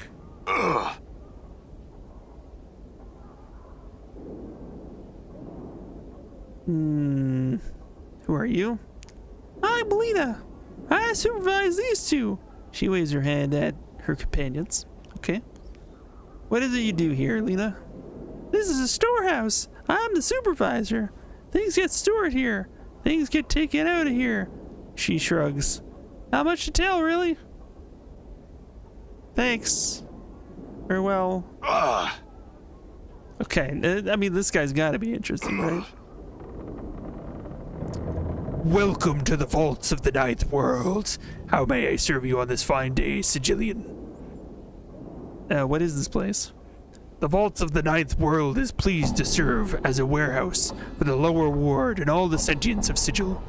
Our motto is, when one world just isn't big enough, we provide storage space for those that have little to spare.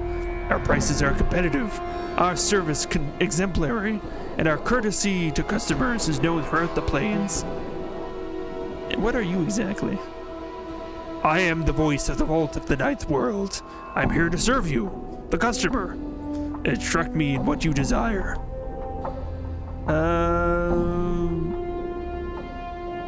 Like to claim something. What are you looking to claim?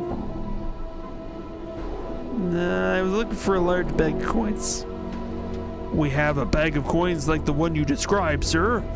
I'll just need to find out one thing from you. How much was in it? 1,000 gold coins. I'm sorry, sir. That must not be your bag of wealth. Can I get something else? Well, let's see. What else you got? I could claim something, I could store something. Why is it the Vault of the Ninth World? Frankly, I have no idea. I think the owners thought it would be a clever name or something. Really? Is this place really as big as a world? No, it's just a marketing exaggeration. There's a lot of space here, but not that much. Cool. Alright. Farewell, we at the Vault of the Ninth World value your business. Please return. Yeah, I'll bet. Okay. Tell everybody what. I'm gonna save the game. Vault of the Ninth World. That's where we're at. We're gonna be playing some D2. But I'm gonna break for some dinner. And then I'll be back. That's the idea. I'm gonna shutty down the stream for that period of time, but expect me sometime between the next half hour to the next hour at most. Just gotta do the dinner thing, and I'll be back soon. So everybody, take it easy, stay tuned. Stay tuned. Catch you soon. Catch you soon. And stuff. Titles. Breaking.